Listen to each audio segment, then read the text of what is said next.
has been our way. Michael, Shawn, and the Takeover legend, where the truth hurts, but also makes you laugh. Baby, tap in. Tap in. Don't never stop if you want to be on top. Yeah. Low waist, fat, baby, tap in. Oh, I'm going to tap in for sure. Tap in. Ladies and gentlemen, we are here. Michael, Shawn, and the Takeover legend. All right, everybody get on IG Live. Get in the club. Get in the club right now. Let's start early. Shawnee's already outside the club. Let her in. She's on the list. All right, Damn, Shawn Robinson is up early. Good morning, Shawn. Go ahead. He beat Kathy now. Wow. Yeah, Okay. Kathy right behind. It was a tie. It was a tie. No, Shawn won. Shawn got his comment up. Shawn won. Shawn, you won. All right, you know what? For now, I'm gonna make sure I put Kathy's first. Shawn won. Because Kathy really won, but I figured you want to start off with the then because Jay Black's a loser. No. See, Jay Black, you should have done that. Great morning, Michael, Shawn, and the TOLs. You have a mission in life. You're not here to survive. You're here to thrive. And I know you'll do it. There you go. Yes. Shawn Robinson, winner. A winner on what? Tuesday. It's Thursday. Tuesday. It's Tuesday. What do you play? Don't play with me. Yeah. And shout out to his son. Have y'all been watching his son on Instagram? No. His son plays football. He's a quarterback. He got that good footwork. He's doing some things. Wait. Quarterback for what team? High school or college? It's like middle High school, right? He's young. No, he's young. I think I don't know if it's a youth league or his. It got to be a youth league, huh? Yeah. Because the school is over. Football season is. Yeah, he does a lot with the guys. He take them to the Eagles games. He have private movie screenings. He's real active, keeping the young kids. All right, well, Shawn, busy. Thanks for being a dope. great dad, dog. Thanks for being. Thanks for being a great dad. Wait, yeah, my phone is. I need a little bit more juice. I was What? doing You some got to stuff get the earlier. charger that can connect to your phone while you're on. Wait. Jay, what did you do with your phone all night? No. I woke up early and I was backing it up. I got this little cool device where you can. First of all, pause on the backing it up. Pause that you were backing it up. Hey, I've been on HS and shopping a lot, and Jay, then but I've you were been buying asleep. devices. But and you were gadgets. asleep. You ain't charged your phone asleep. My phone was charged, but I woke up early and I started using this backup device, and I didn't realize it's so much. Pause. It's so much in the battery. Everything's suspect. Everything's suspect. I'm just trying to explain how my battery went down. So that was it. So yeah, that was it. Jay, get on the goddamn IG, please. God, you yeah, always got every excuse to not get on. Sixth grade. Oh, sixth grade. Okay. So 11 years old. Yeah, 11. Good morning, Kathy Black. No. Kathy Taxi Mo is in the building early. Wait. 7:24. Ooh, what happens in Vegas stays in Vegas. What happens in Vegas. Whatever the future hubby is doing got you up early. Suave. Good morning, Suave. With that 5-hour energy. Hey, Nyla. I haven't been asleep. All right. Oh, what? She hasn't been asleep. I have not had any sleep. I need to get Good sleep. morning, Nyla. Kelly J. Morning. Hey, Kelly J. What up, Kelly J? Transportation company got that thing popping all crazy. Grand Rising. I just Yes. need to come in and be quiet, everyone. Hey, Grand Rising peeps. Listen, I'm not gonna lie. I'm kind of scared of women to say Grand Rising, but I know you don't mean no harm. Okay. All right. The rising is grand. Because what if I don't rise? Okay. Now I got pressure. Y'all look and sound good. Okay, cool. All right, Mo. Let me get Mo, send the link. We have a full house. Yes, Shawn Robinson. We got all the ovaries. Shout to Carly, who held it down yesterday. Yes. So amazing. Yes. Such a young age and was able to deal with this show and did an amazing job. So shout to her. That's a lot of Mississippi's. That's what she said, Shawnee, because Mike was cussing up a storm with a 13-year-old. He was just Yes, I did. potty. She all right. Nah, I apologize for that. She'll probably use some of that language on her little friends, her and Tamron. Yeah, so I'm sorry about that. Because I did say, like, you do 5 Mississippis, and then next thing you know, Jay Black got under my skin as usual. And then it was like It was my fault. 98. No, it is your fault. You Not for your really, actions. no, you really are. You really are irritating, Jay. No. You really are. Like, let me tell you something. Jay is my brother, and I no pause necessary. I love him, but God, he gets under. Don't fall for the He gets under my skin. Oh my God, I know I can call him for anything, no matter what. Everybody, get on here. Mo, get on there, and Yes, I'm trying to get. Because I want to get this. All right, let me not tease. I want to make sure everybody gets on here, and then we can go to everybody's night, and we can ride out on that. Why are you breathing like? Oh no, go. No, go. Like, what was that? What was that? What was that breathing? Like, what you got? How old are you right now, my dude? You got up and was like, all because you just got up.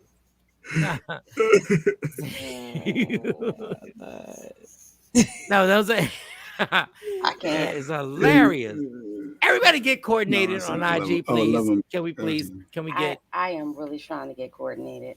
I know. This internet. What the hell? Jay, is he doing? What you twerking? What you got on?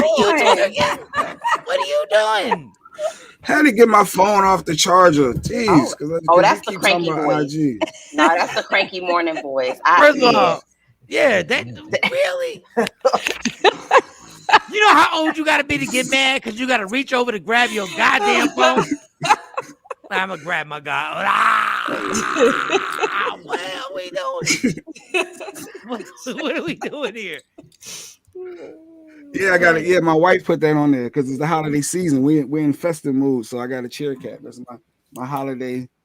Yeah, we in that spirit. But go ahead.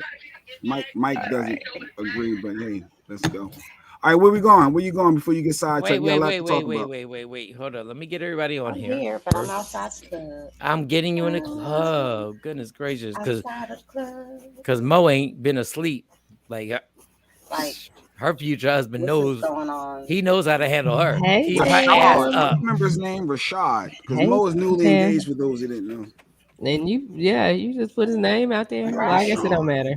Because he's African American. He doesn't have Instagram. Oh, he don't want people to. No social media. It just kicked me off. We got. What is going on? Oh, hold on. You let me in, and then it was like, bye. Oh, that's what I do to bit. I mean, people be out playing. I just got teabagged. It was like one. No. Wait, you should be on. Wait a second. You should be on. All right. Come back in. Everybody needs a cat, Jay. Wait a second. Get everybody back in. I was. Let's wait for Mo. Let's wait for Mo to get on here. Damn, Mo has really been disabled. Oh, I'm gonna tap in for sure. Why am I disabled? I don't know. Okay, I'm bringing you in now. Okay. No, I'm bringing you in now. Talking about struggles, Kelly J. Mike having struggles. Bam! Everybody's here. Everybody's here. All right, let's take it. Let's take it slow. Okay. First of all, Jay Black, how was your night?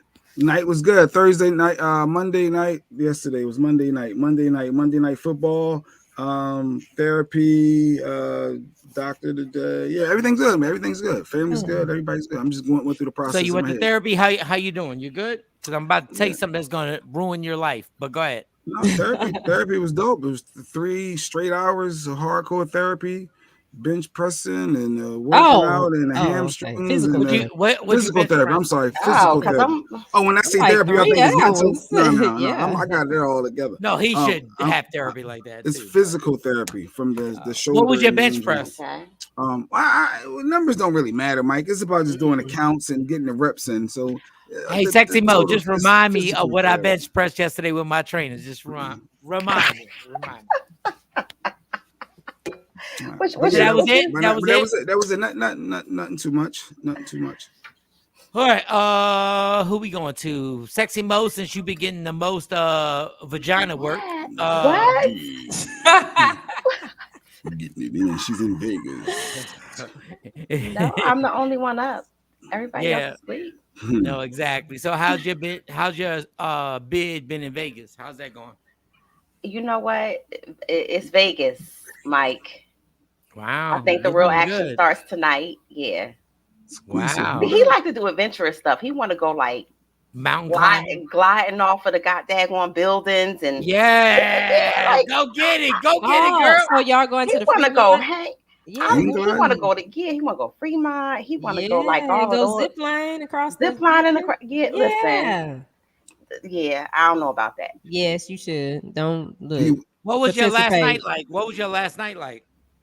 Last night Yes. was good.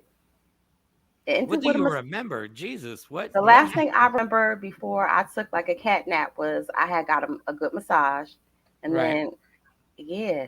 How much was the massage out there? Oh God, $25 for every 10 minutes. $25 for every 10 minutes. Yeah. 60 for the hour. So how many minutes you Yeah. you probably got an hour? I normally have to. Yes, I'm sorry. But not at So 25. everybody has their vice. Everybody has their vice. That's mine. Don't judge Nice. me. Did y'all gamble? Did y'all go That's anywhere? Tonight. So I have to teach him how to gamble because he's never done that before. So I have to teach him how to hit the tables. Is he one of the black white guys that like been raised around a lot of white people growing up? Nah, not at all. No. I'm gonna let Jay Black talk. No, that crossed my mind. She said hang gliding. Now he don't know how to gamble. I'm thinking like, well, who was he raised around? Like, well, yeah, no. I mean, it's not. Ask a question. Ask the question. No, ask the question, Santa Claus. Ask the question. Go ahead, Santa Claus. Mine is sitting on your lap. What else you want to know? No, that was it. We just trying to figure out your night. That was it. Have I been a naughty girl? Yes. Do y'all smoke weed on the trip? We hitting that up tonight. You got a schedule. I have a whole itinerary. I actually do. I have an itinerary in my phone. Just in case, because we don't want to be roaming around aimlessly. It's so much to do in Vegas that if you don't have a plan or figure something out, you're just gonna be like walking around trying to figure it out. I will give him points. I've never met this person. I'll give him points simply because he doesn't have a problem with you getting up and doing the show. Oh yeah, no. And I think that's I give him like super kudos because normally a dude would be like, "What? You gotta wake up and do what?" Jay Black would be like, "You gotta wake up and do what?" No, he got up. Jay would be like, "You what?" Oh yeah, I don't have a Jay Black per se. Jay Black is. You gotta wake up and do what? Because they're dudes on there, and then you were like, and where your pants at? Where your pants at? I don't care if they can see them or not. Where your pants at? Jay Black. None of us knew you didn't have pants. I didn't know you didn't have pants. No, always. She never had pants on. She don't never wear pants. It's not never. Sometimes she does. If she got somewhere to go. Yeah, okay. All right. So, Shawnee, how was your night, girl? My night was great. I took the girls to the little trampoline park. They met their little friends. And then I got rid of some dead weight. Went through and cut some people off that I don't want to fool with no more. You cut somebody off? Yeah, absolutely. You do know that was a Monday. Like, who cuts people off on Mondays? Like cut somebody off on, like normally that happens on a Friday when you get paid. Like, who cuts people off on Monday? It wasn't even no need to continue playing. It's like, you know what? I don't even want to be bothered. So just, I wish you the best. Ain't no hard feelings, but you cut somebody off on a Monday for real? I cut a couple people off since Wednesday. Yeah, since last Wednesday. No, but the Monday, was there specific, like, I want to know, was it business or was it somebody just had No, it was since your daughter's not here. Since your daughter's not here. So somebody's hitting your lame dick? Like, what happened? Like, what happened that you had to cut off?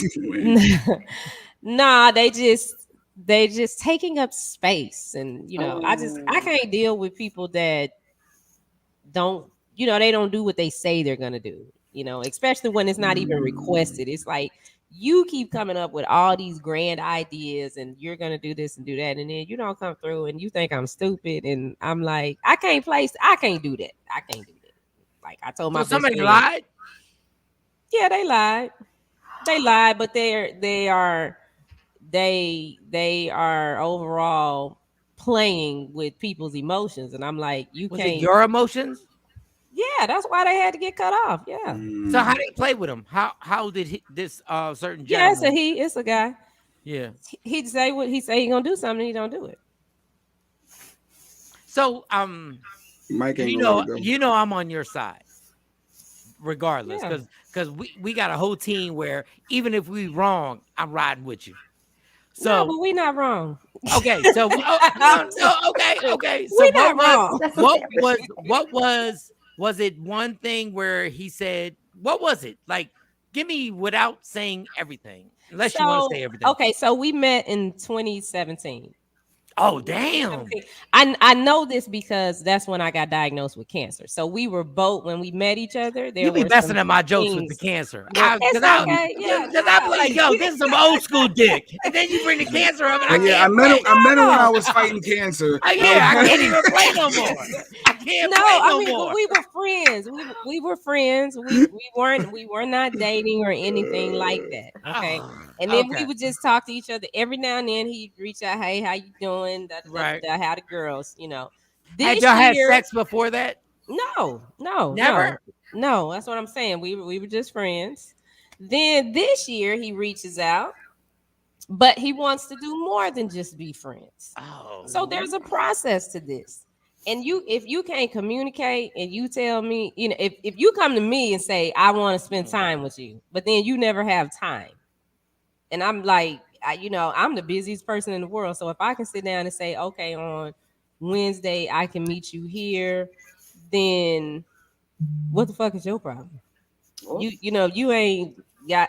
So I was just what like, if he might have been busy also? You the one that set it up. I didn't ask. Oh, okay. Yeah. Okay, I'm trying to fight this fight, but you're right. Yeah, so that's the problem. It's like you be calling me with this. I don't even call you for this, and it's like, and so I'm like, did y'all ever hit? No, we never did. Shawnee, did y'all ever hit? No, we ain't never been on a date. Y'all never been? Oh, we ain't never been fuck on him a then. date. All right. Yeah, you just want to call and be texting. I ain't got time to talk to you like that. I don't even taking up space. Yeah, just it's like dudes trip me out because they'll be like, it's like they put you in a container and they want to pull you out when they want to pull you out. Like a toy. And it's like Shawnee, and Mo. Don't say dudes, say certain dudes. Some. Thank you. Thank you. But we all been there before, though, mate. But then, and so the other thing is, there's a business that he has. So when it comes to he need information for that, he got all the time in the world. You see what I'm saying?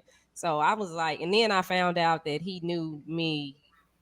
He knew me when I was on 97.9 The Beat.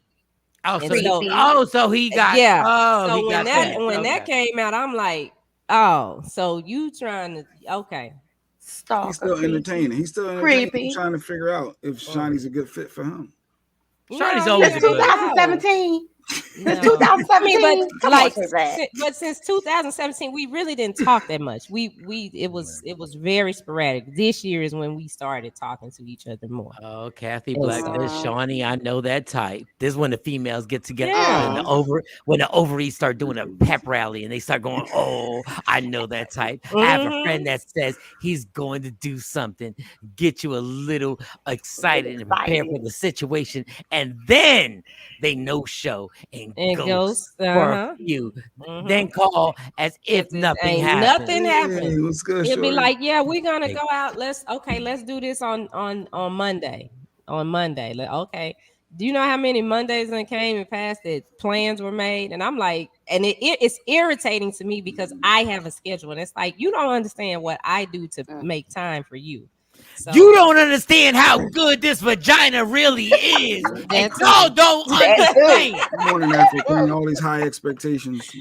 Yeah, the women on this show, like, I've never known it, but the women on the show got river flows. River flows. Y'all don't understand what y'all need to know. You don't. Sequisa, the female runs it. Sequisa, the female runs it.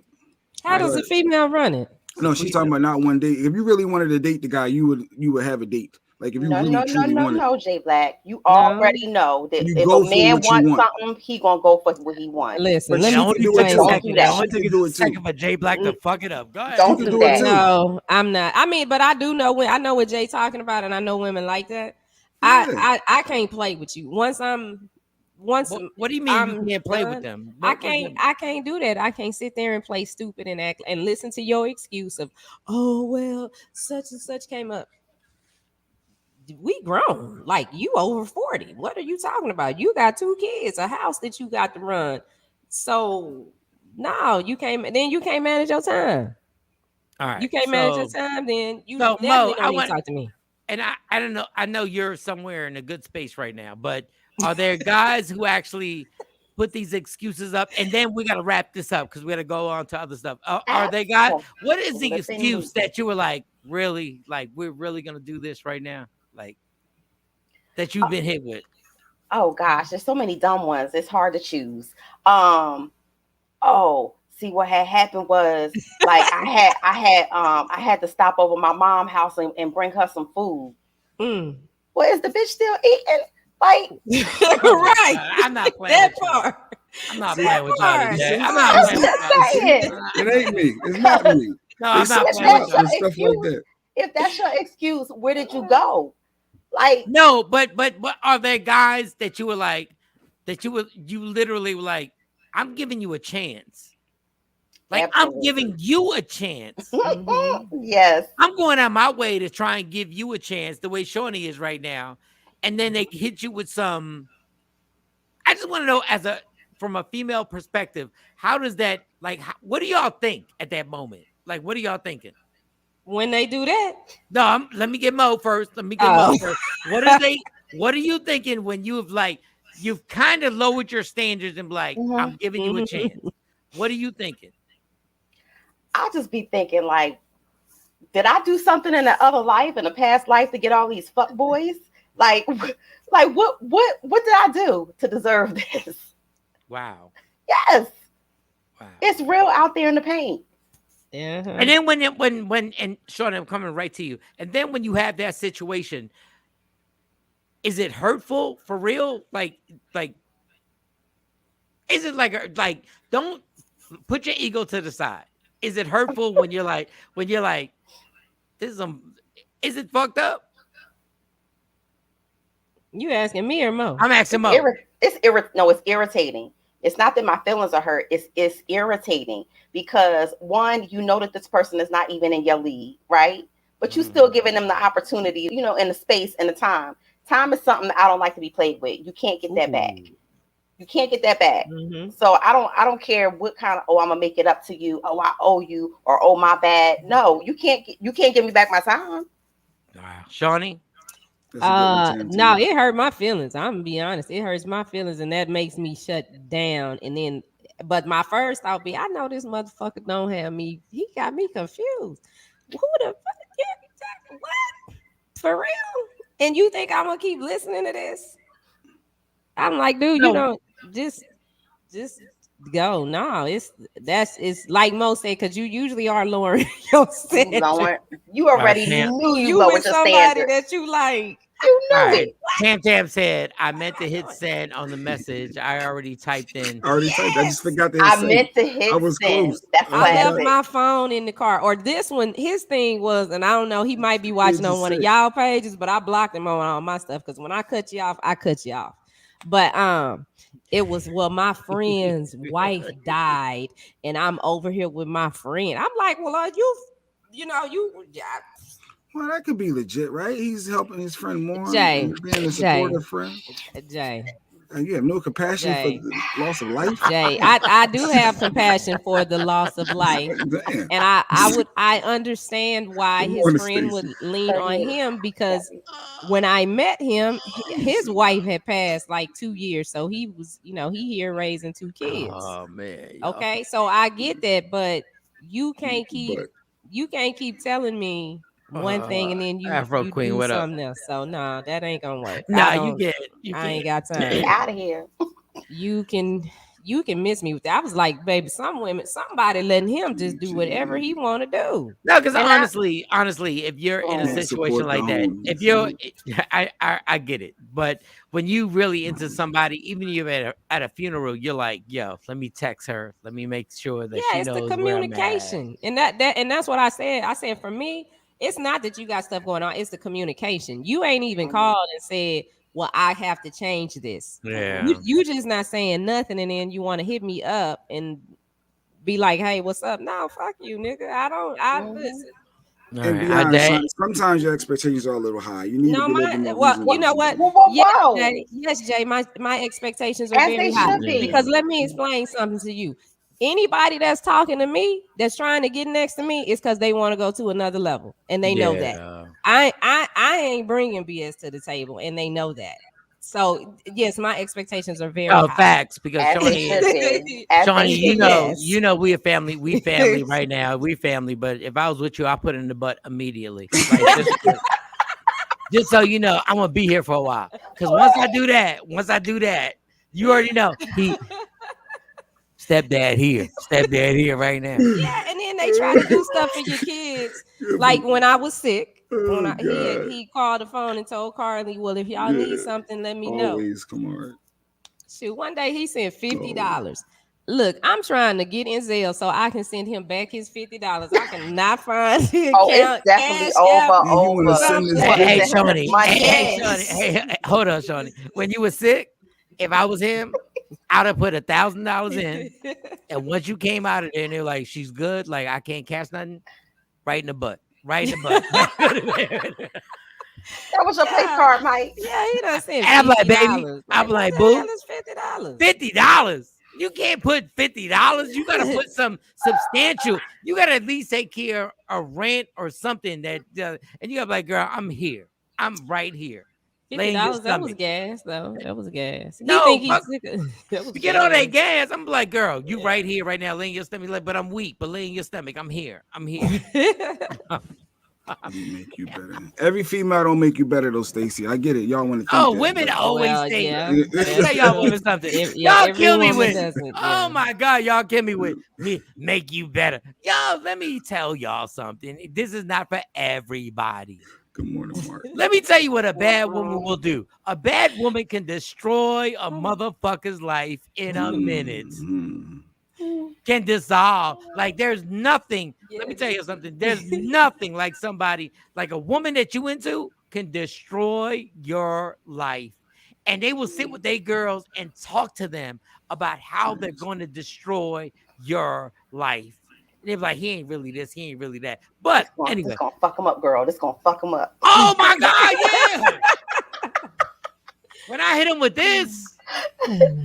All right, Jay Black, what we got for the show? Let's go. Good morning, Ashley. Good morning, Ashley. She said it's freezing up in Jersey. I know, I feel it. It's East Coast weather. It's cold, it's below freezing yesterday. It is the first day of winter. All right. So right now, it was this story going around that I feel like you got to read. Shawn, you got to read this. A mother has 4 kids, different fathers. Only one is active. His son wants a PS5 for Christmas, so he sends the money to the mother. The mother divides the money evenly between her kids instead of getting the game. Is she wrong? Oh. Why would we even do this dumbass story? What do you mean, why? Oh, wait, you try to wait. Why would we do this dumbass story? Because it was balanced comments on social media. Some people were saying she's dead wrong, and some people saying no, she's doing. What do you mean? Read that shit again. Read that shit again, Shawnee. A mother has 4 kids, different fathers. Only one is active.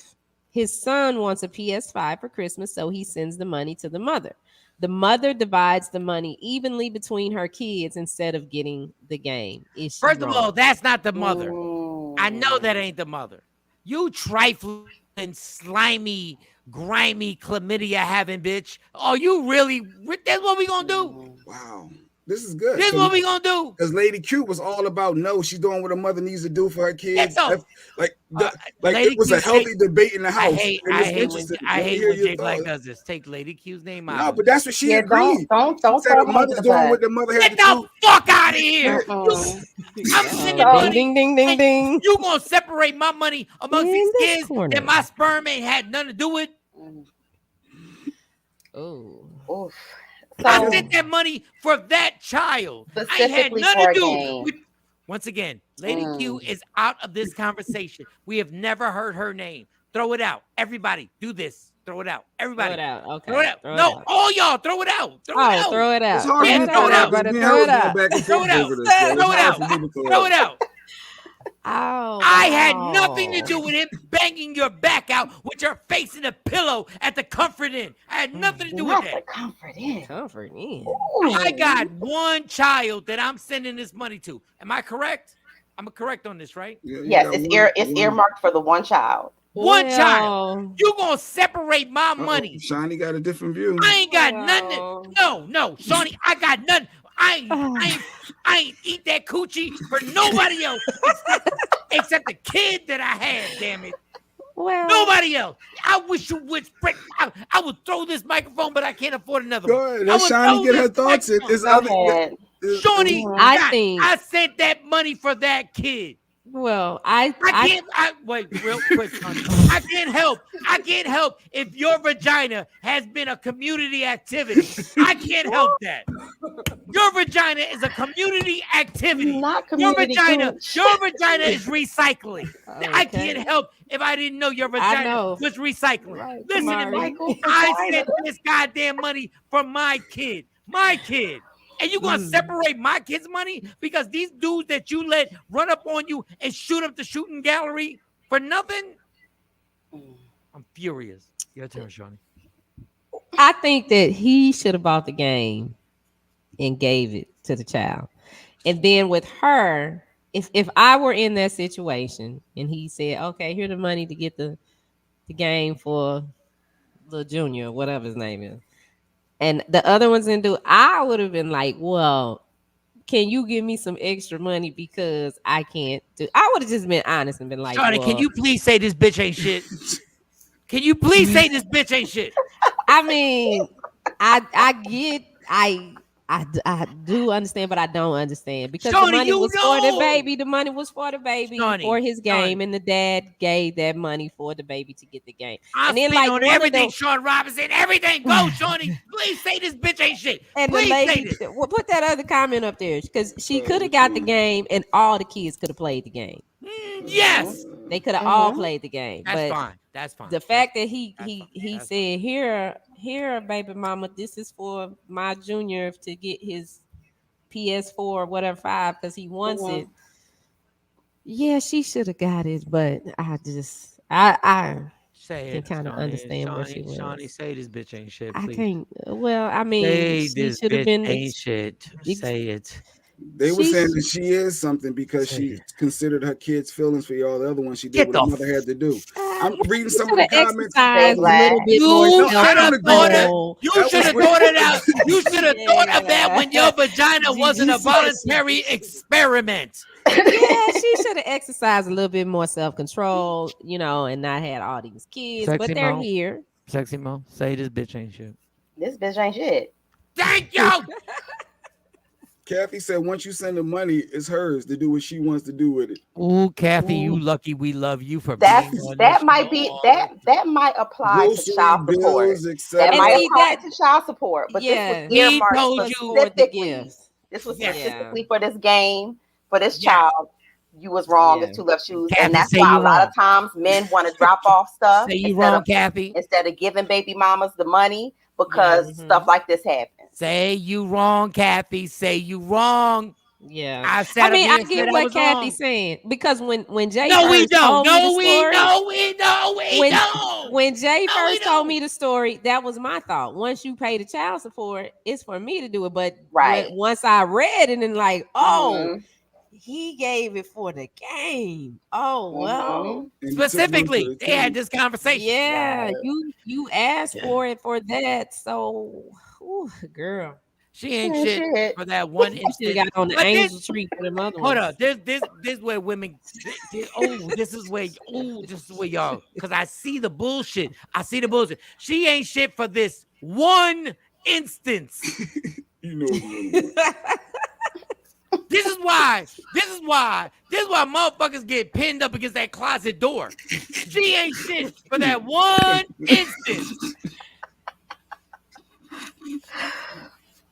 There's the shit that be setting little motherfuckers off like me. I'm like, one instance because the child asked for that toy from his dad. It had nothing to do with any other father, and the children understand that this toy is going to bring them joy, and those kids are going to hate that mother. Why they That's gonna the father hate share. I mean, Let me that's tell you the father something. shares.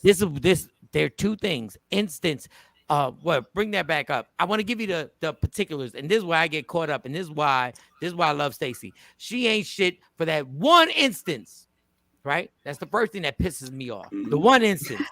You ain't been shit forever. Not speaking to you, but I'm speaking to will bring them joy.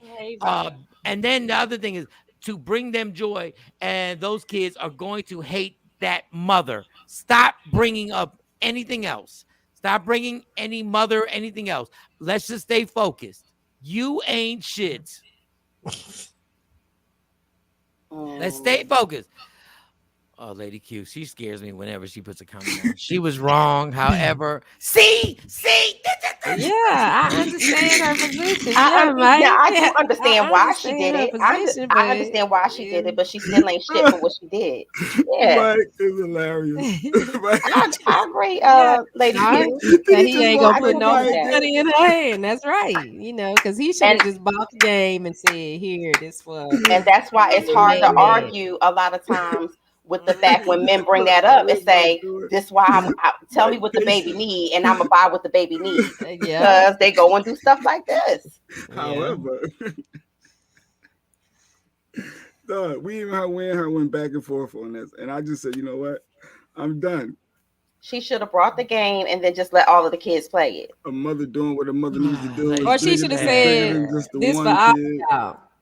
Lady Q said she was wrong. However, I understand her position. How do you understand? So would she be wrong? Mike, come back, Mike. so I understand the position as her being a mother with 5 kids and not having it. And so so she felt like all right, let me just spread this out so everybody get a little something, but that was wrong. Well, Mike, let me ask you this. Would she have been wrong if she got the game, wrapped it up, and put all the kids' name on it under the tree? What was the money designated for? The game. The game. For the who? PS5. For who? For the little Johnny. That's all we need to know, y'all. Like women can like I understand. Like put Lady Q's comment on here. I understand what y'all saying. Like no, I don't understand what y'all saying, but y'all not fair. She was wrong. However, I understand her position. You don't understand her position. The other baby fathers ain't shit, and that's not his problem. That's not his problem. True. You let people shoot up the club for free, and now you're gonna separate the money? That's your problem. My dad is the shit. Your dad's ain't shit. My bad. Give me my toy. Bitches. Give me my toy. But I guess the mother's worrying about the feelings of all the other Your kids. mother didn't worry about anything when that vagina was wide the hef open. Don't try and put these kids in a situation because you picked the wrong penises. You know I got a nigga heart. I'm working on it. When dudes pick the wrong chicks to run up in and they get ran crazy for babies, for child support and stuff like that, I'm like, dog, hey, I know it's unfair, but you picked the wrong one. Women get the same thing. Yeah, absolutely. And you just got to do what she a mom, so she. But do you know how disrespectful it is to take the money and separate it amongst the kids whose fathers ain't shit? How much is a PS5? How much are they going for now? If you can get one out the store, which is hard, that's like 500. But just to play devil's advocate. I don't care about devil's advocate. No, I'm with you. I mean, like I said, I debated this point with Lady Q. But the flip side of that is, if you are a parent, I guess of 5 kids, and you really want to try to make them all happy, and you got 4, you are not going to use my money to make all these kids happy because you allow penises to run up in you constantly. She said, "I'd rather all 5 of my constantly. You let all these penises run up in you constantly." Well, this is the thing. See, this is my thing with Christmas. That's why I don't like this. You know that it's coming on the same day every year. So if you got these kids or whatever the case may be, you should have planned that out. You had 364 days to figure out what you were going to do. So that shouldn't have been an issue. Yes, he does need a TV show. That's what we're trying to get. Shawn, we're trying to get the TV show. That's absolutely right. Media Room 360 TV is the damn TV show. Yeah, I mean, well, yeah, it is. But we trying to get that night show for Mike. And then that story, honestly, when I saw this one, Shawn, you can read this one, and that's why stuff like this happens. Now Jay want to set it off. He want to set it off. Go Jay he want to set it off now. Okay, I just go ahead. Took my son some winter clothes, jackets, hats, shoes, socks, diapers, and wipes last night, just to find them on my door this morning. Just praying. Oh, so he took it over there, and then the mama brought it back to the house. Because the court system said that he had to pay a certain amount. So why don't he just pay the money and get it? Because like a lot of times that money that pay the money to go to the other kids. Like that's why I said those stores. Like you buying, that's good that you bought the coats and all that stuff, but it's still other stuff. If they in Pampers, then they probably still on formula. But how about child support? Is more than just that, because you can take that and use that to keep a roof, to help keep a roof over your child's head, to help keep the lights on, to help keep the gas on. That's all part of child support. And so, wait, put Lady Q's comment on, because that's hilarious. She was like, "I'm just happy they use white people on this ratchet scenario," and we are too. Can we please just clap for that? Can we please just clap for that? Can we please just clap that? That had nothing to do with us. All right, read Stacy's. Somebody read Stacy's. What is Stacy Mitchell saying? It's his problem. That's why you need to know who you're having babies with. Yep, pick the wrong one. Yeah. It's his problem. Yeah, she's talking about she's talking about the Pampers and stuff. Yeah, but y'all like it's his problem. Y'all allow entrance to cross over your bridge. It's not. I'm just saying, it's not anybody's problem. It's everybody's. It's 50-50 for real. And trust me, I can give you tons of examples where dudes ain't shit. Mm-hmm. But don't come out here and I don't even feel too bad for the guy who put all that stuff out. But she took it back though, like to get no. But this is why what I'm saying is the dude decided to put all that. Hypothetically, I'm just putting this out there. He probably put a bunch of stuff out there that was less than the money he had to pay for child support. Mm-hmm. Coats, jackets, clothes, Pampers. But that's what child support is for. Those same items. No. And newsflash, if somebody says you gotta pay $500 or $750 and you bring $375 worth of valuables, I gotta send it back. Sorry, dog. And technically, she could have kept him, and he still would owe the $750 if that was what he was garnished to pay. The judge don't want to hear that on Monday you dropped off all of this stuff, and here go the receipts. He gonna say that's extra. You should be doing that as a father. That's extra. But that $750 I told you to pay. Kelly that's said what you she's ungrateful. She should have kept it. We should have kept it. Yes, absolutely. But we don't have the details. We don't have how much the child support really is. So we don't have the details. Well, and we don't have those details, but we know it was a court order and money was involved, and he didn't do what the judge told him to do. And if you bring that tuition due. Yeah, Stacey said, you can tell Stacey's a good person. She said, tuition due, freak a baby wife. You know what you want to say. You know what you want to say. That child care ain't no joke. 1090. I to carry. See, they want more. It ain't 50-50. They want more. It's not. Child support is never 50-50. If you are the custodial parent, that child support, sometimes you want to say, you know what, I'll pay you child support. Let's see how you can figure it out full time. That's why I had to do that one time. I did that with their dad and because the stepmom decided she wanted to jump in me and his conversation talking about don't child support pay for all that. I said, well, I'll send these kids to you and pay y'all child support. What you want to do? This is why when I pull out in the other room. pulled out from way back there. Yeah, I go to the back. Like I take like 7 steps. So we all know that it's impossible. It's impossible. But don't men know when they shooting up the club? Don't they know like the risk? Don't y'all know? Don't y'all know when your vagina's getting don't y'all know when y'all getting collarbined? You know, I am an equal opportunist. I feel like you should know the tax bracket that you letting stick the tip in. Like if you know that he ain't got shit when you taking a risk. That's why I'm tired of y'all women. I'm tired of y'all women in my past. I'm tired of y'all goddamn trifling women in my past grabbing my ass and pushing me in. Shut up! I know what you're doing. I know what you're doing. I know what you're doing.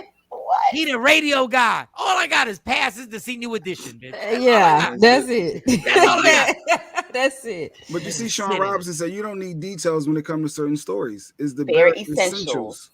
You do need details, but Shawn, you do. You're right, Shawn. This is the bare minimum, because what?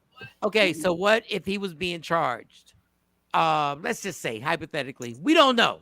So I'm just putting it out there, like $800 a month. And you bring that.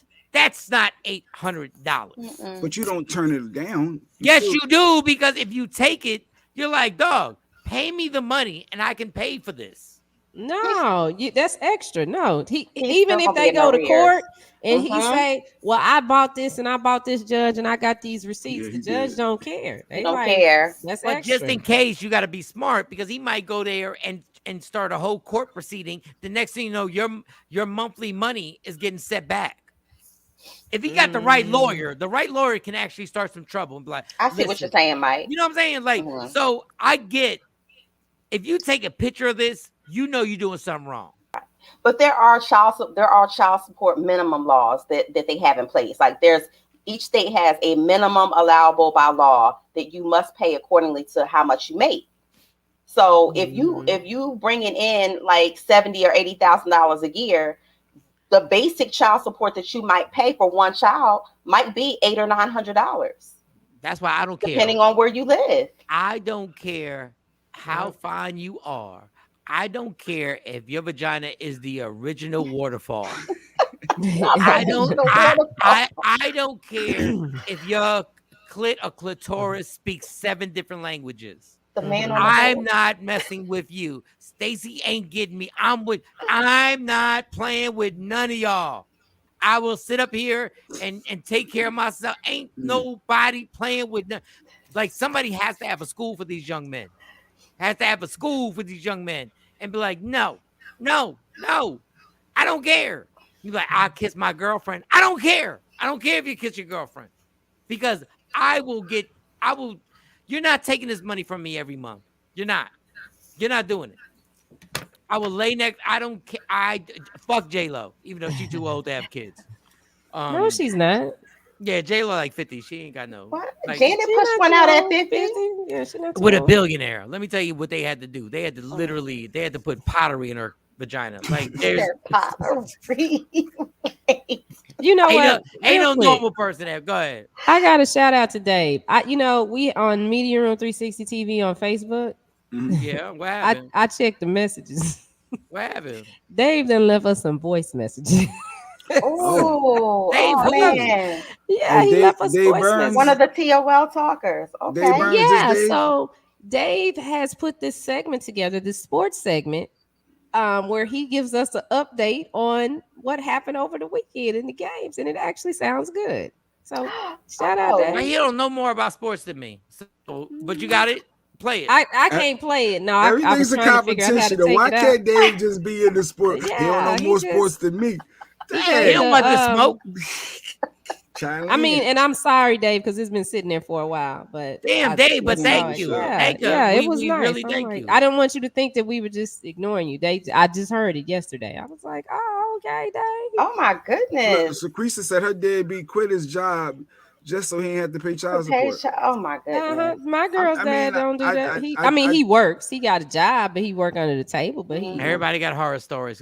Guys, give me a horror story. I can see that. Give me a horror story, guys. Give me a horror story on here. Who is the chick that gave you the horror story to get more money from you when you were doing the right thing? He said Jay Black. He's talking about Mike. He's saying Dave. It was me. It was me, Dave. It was me. I was hating Dave. I was hating. I hate it. My bad. My bad. I was hating. If you have a horror story, get on here. Tell us who that woman was that got you for everything. Still running you through the Got you ground. for everything. Everything. Took all your bread. Knew she Took ain't all got your no money. bread, don't let me get Jay Black started. But this No, is she my ain't. thing. Y'all get on the women, and the women should be on birth control. You should be on birth control. Now you can go get that little 2-day pill. What is it called? The Plan B. Yeah, that you get that just in Why you case. like that? Why you say it like that was brand new, Shawnee? You was like, I didn't know the name of She's it. never had to experience that, Mike. Yeah, I'm like that pill. She ain't never had that early morning square. It's Yeah, not but That's dudes, scare. y'all be running up in people raw, and you raw know dog. that you could get them pregnant. You can't trust no woman that say, "Oh Mm-hmm. yeah, I'm on birth control. I can't get pregnant." Shout out to Alfred. He said, "Good morning, Mike and crew." Good morning, Alfred. Alfred's on here. Alfreda. Alfreda. Alfreda Sorry, Jackson. Alfreda. My bad. And I got my Alfreda. glasses on. That's crazy. Alfreda Jackson. Never worried about him and still Didn't interfere with the building of his relationship with his children and hinder anything. Okay, well, wrap it up. Yeah. Well, Suave, she's doing how it's supposed to Suave, be. it was probably some dysfunctional shit you had going on. Yeah, I'm sure. Yeah. Never had to ask another man to do anything. Okay. Never had to ask another man to do anything for any of his children because they were mine. I brought them into this world. He did too. But guess what? What he does for them is his business. Okay, girl. I see the aggression. I like that mindset. So she ain't worried about him. She gonna do what she need to do for her kids. She's not gonna have them all. I think up a in lot court. of mothers, G Black, have the mindset of I'm gonna make sure my kids are straight, and whatever anybody else do for them is extra. Like sometimes women who are single mothers and stuff like that, sometimes that has to be their mindset to make sure that they know, look, y'all gonna be good. I'm gonna make sure y'all good. Because if you sit up and worry about wait, you will never get anything done. Yeah. Those are the best ones to get pregnant and dip. Okay. No. Sorry. No. Those are the best ones. The independent ones were like, yeah, I'm gonna be out of here. She's gonna be all right. When am I gonna be back in Tampa, Florida? Come on, stop playing. All right, I'm kidding. Unbelievable. I'm kidding. All right, let's take a black and mild break and Kamari, our tax expert, financial advisor, has some financial tips for 2022 we was going to discuss. He was sending me a text, so he's going to be coming on the show, Mike. So we got him in the next 15 minutes or so. He should be here. But I will say this, and then we're gonna wrap this up, and I'll take a smoke break. I will say this, and I've had this idea a long time ago, and y'all gonna be like, "Oh, you're stupid," but okay. There's a certain point where sometimes you can meet somebody, and you know that person is a good mother, or you see that guy as a good father, and there's a certain point where y'all go like, "We don't know if we can," but y'all start getting to an agreement that you can have a kid with this person and actually have a really good relationship. And there's certain women that are like, you're a good mom. Like, I'll do my part. You do your part. Like, maybe the relationship doesn't flourish into a marriage and stuff like that, but we can actually co-parent and raise a kid like really functionally and really good. Like, it could be a good situation. It depends on the definition of if your definition of your part and her definition of your part match. Oh, what's your definition for my part, Shawnee? What's my definition? I mean, well, outside of we don't have to do. We ain't got to go to court. We ain't got to do child support. Okay, because I don't want to do that. Okay, but when I call and say I need for track, basketball, or whatever they got going on, then I need that to happen because I'm taking care of everything else. But what I'm saying is, like, when you talk to me, you realize I'm going to be one step ahead of you. I'm already going to have that money without you asking at the first of the month. Oh, well, see, that's beautiful. But how much money? How much money? Because this the thing, like some kids, like my I got one kid by you, Shawnee. I got one kid. Okay. Hypothetically, I have one. We got one kid, and every first of the month there is $1,700 every first of the month.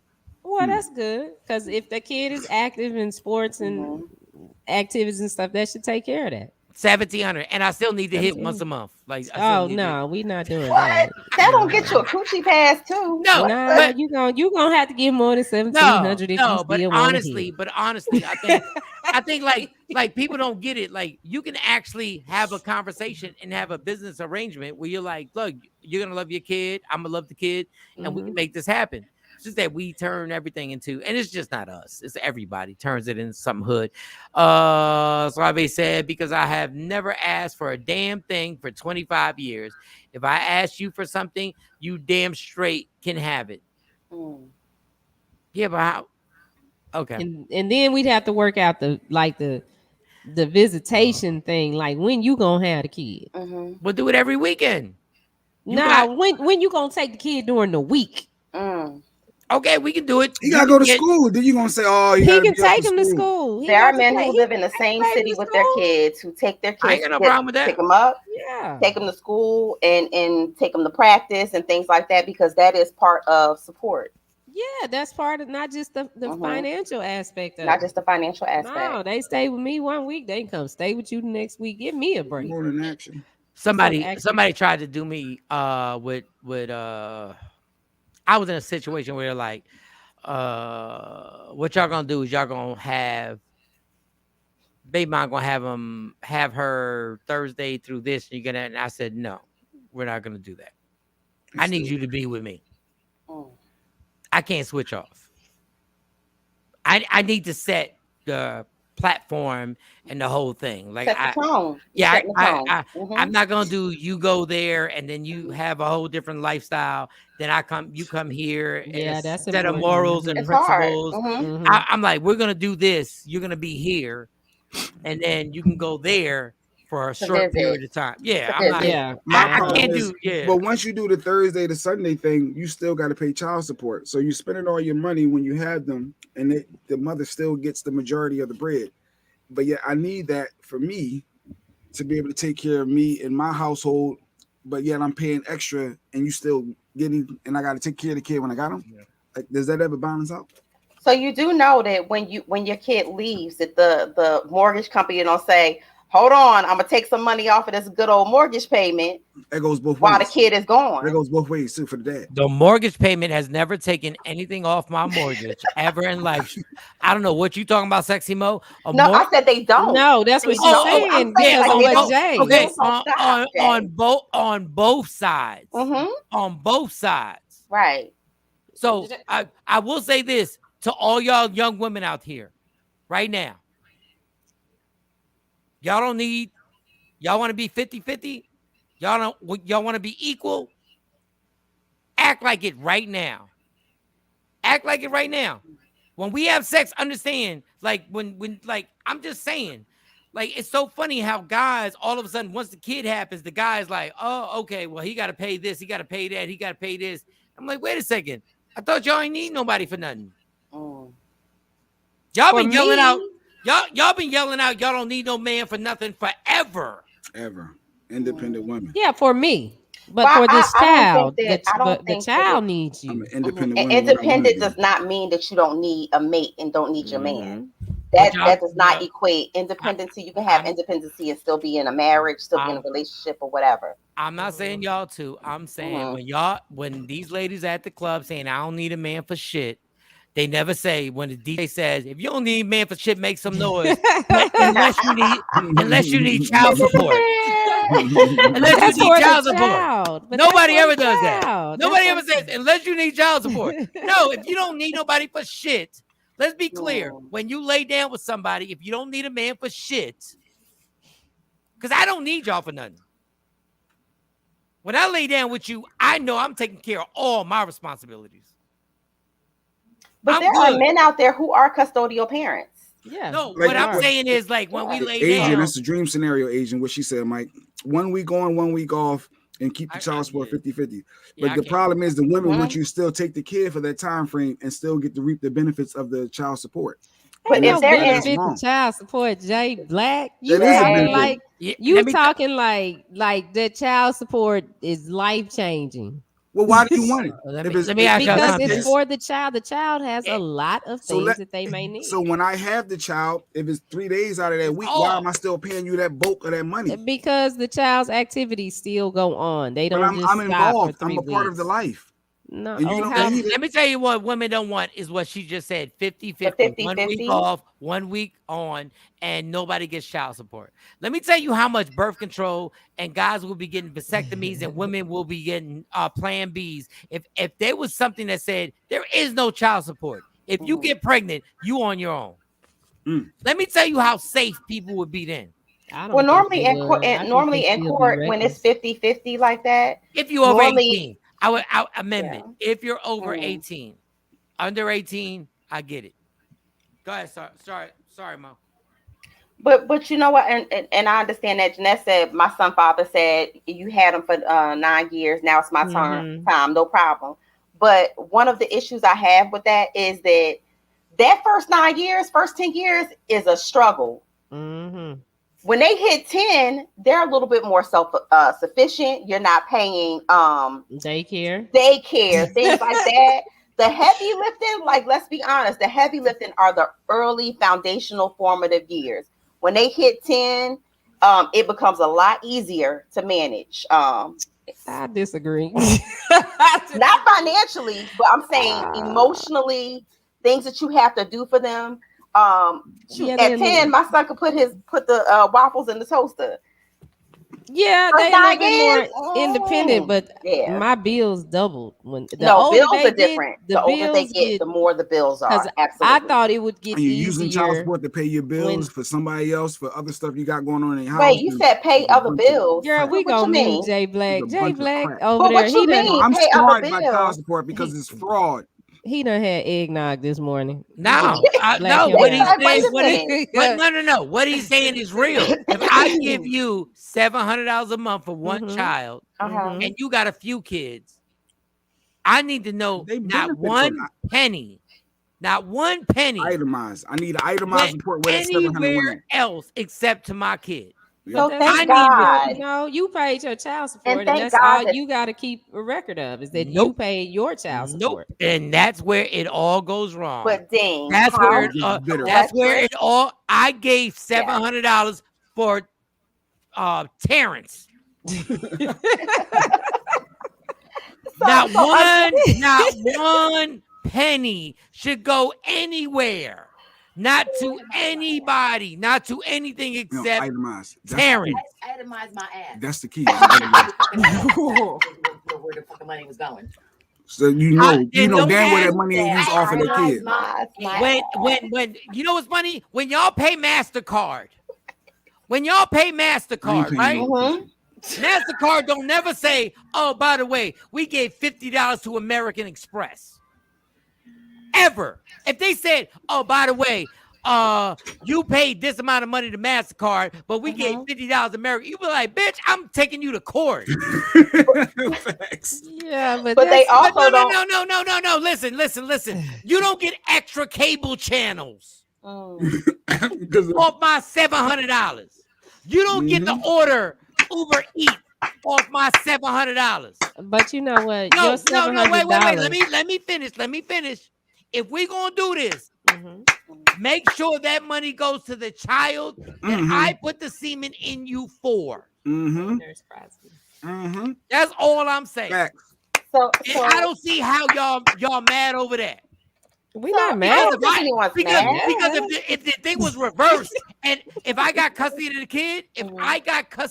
the kid, which I do, and you started paying, and I was getting the money for Amani, but all of a sudden I paid some money for Akela. You be like, how the fuck did Akela get some money? Well, I mean, really, that ain't none of my business because I don't know how your house functions. So by the time your $700 gets there, I might have spent other money to take care of extra stuff that was allocated for something else. So when that $700 comes in, now I got to fill in the gaps. And it's not that black That's not and my white. problem. It is your problem. No, it's not. No, because if you my ain't $700 sending for the money on time. If I pay $700 for my Honda Accord, I can't say, how about you give $60 for my damn Cadillac Escalade? But we're not talking about cars. We're talking about children. We're talking about human beings that live in a house, that's that where you suck got up air, that eat the food in the refrigerator. And that's where you that got it leave the wrong. lights It on. is a bill. It is a bill. No, it is a bill. It's a child. No, it's a bill first. Once we went to court, it turned into a bill. It turned into a bill because the court system says if I give you $690, I'll go to jail. Yes. So if I give you $700, right, I need all $700 to go to that child. But Lady Q hit a point. She said child support is reimbursement because all bills are paid in full before it comes. No. For one child. For one child. Got her cheer you for one child. Because your money come on the 15th and shit was due on the 10th. No, for one child. I spent your money on the bill. They trying to hear what you back here saying because you sitting there barking back here all husky. I'm barking. I'm barking. You damn right. This is stupid. It is not stupid. It is stupid. And you getting your feelings about this shit every goddamn time. It's stupid. It is. I am in my feelings because I need to itemize because we know and you know that money is not being used correctly. You know. You got your nails done. You know you took that money. You was banking on that money for stuff that had nothing to do with the kid. You were banking on that money. Diddy? Who the fuck should you are? Ain't got nothing to do with Diddy. If it ain't buying mansion to child support. Whatever. If somebody says, if the government says you have to pay your taxes back, right? Mm-hmm. And they say you have to pay $500 a month on this, they're not going to use it for anything else except your tax season for 2019. So if I pay that money for the kid, it's only going to the kid. Now, once again, I'm saying this is raw. This is raw. This is not. This is some raw shit. I'm not telling you this is perfect. Mm-hmm. I'm just saying once a child and you go to court becomes a bill, you cannot decide what you're going to use the money for other stuff. You just can't. Once you decided this is a bill and I have to pay it, you can't decide to get anything done with that money except that child. Shout to Terrence, my make-believe son. Because I was like, look, I've been with you for a long time, Michael Shawn. Who the fuck is Terrence? I would never name my kid Terrence. Okay. Terrence is not a bad name. I'm just saying. Did you ever not bank on that child support for certain things every month? In the beginning, I did, and then I found out real quick that I can't depend on this. That X, Y, and Z is not going to be taken care of. So let me just get this together, and then whenever it show up, other stuff. Why are you banking on to help with the cable bill? Or you banking on to help with your hearing bill? She don't do that. I wasn't banking on it. That's not what she's talking. She's not talking about that. She's talking about. I'm banking on it because I had a $1,200 daycare bill I had to pay. Okay. Yeah, because they had to go to daycare so I could go to work. I had others like little stuff they needed that I had to pay. So before her child support hit, she still had to pay child care. But y'all do understand? That's what a lot of females do. They bank. Name one. A lot of females. Like you said to me. I'll name her. Mike said he can name about a couple of them too. Who do you know? No, it's just in general. Bullshit. And what do you mean? You need to heal that fucking scar. I ain't got no heal, no scar. I ain't scarred. I'm just saying. Oh, you're not scarred. I'm not scarred. I'm just speaking facts. The reality is child support is supposed to be for the kid. And it's not being used consistently. Females bank on that for other stuff every month. And then you know damn well you ain't need that amount of money every month because the kid ain't needing 5 outfits every week. They're not needing all the money that you claim you need is not needed every month for a child. It's not. That's not. That's the reality. Claiming shit. That's the court said. Now you go back to the court. But you go back to the court. Because that's the court said. But there's the problem. You got people like Shawnee who aren't like that, who literally deserve more child support. You supposed to be getting them together for school. You up here trying and people like Mo who literally deserve more child support. And I know this for a fact because what y'all do with the money is the right thing, and y'all deserve more money. Then y'all got the opposite side of people who abuse the system. Mm-hmm. And that's why child support court is such an imperfect thing. It's imperfect. Oh, no, she gave me some like, listen. Give me some scrap on eggs. See, my wife, she debate with me and feed me at the same time. She said itemize this. But you know what? But you know what? Jay Black went like on Jay Black's behalf, and that's great. That's so funny that y'all arguing she feeds you. But because Stacey would do that shit, she'd be like, "I'm so mad at you. So do you want your eggs fried or scrambled?" And I'm like. But Jay Black went to court and literally was like, I can't get to work. If y'all charge me the child support, I can't get to work. And the judge looked at him and said, that's your problem. Catch the bus. When I tell you, like, there's no, this child support court thing is so. I said, once we allow white people. I got the kids on the weekend. I got to spend money, to entertain and to do this, to do that, and the food. But you're taking more than the majority of my money for them to give them to the mom, and I'm hurting, Judge. I need help. Let me give you an example. Let me give you a real life example. You don't pay this. Let me give you a real life example. December, we had this girl party, right? Okay. The agreement was that we were going to, and he did contribute to the party. He contributed to the party. I contributed to the party. And I'm still catching up from the party. And y'all know I'll go back to it. what I've been doing to catch up from the party and prepare for the next party. Yeah. I didn't get child support for December, even though I was promised that.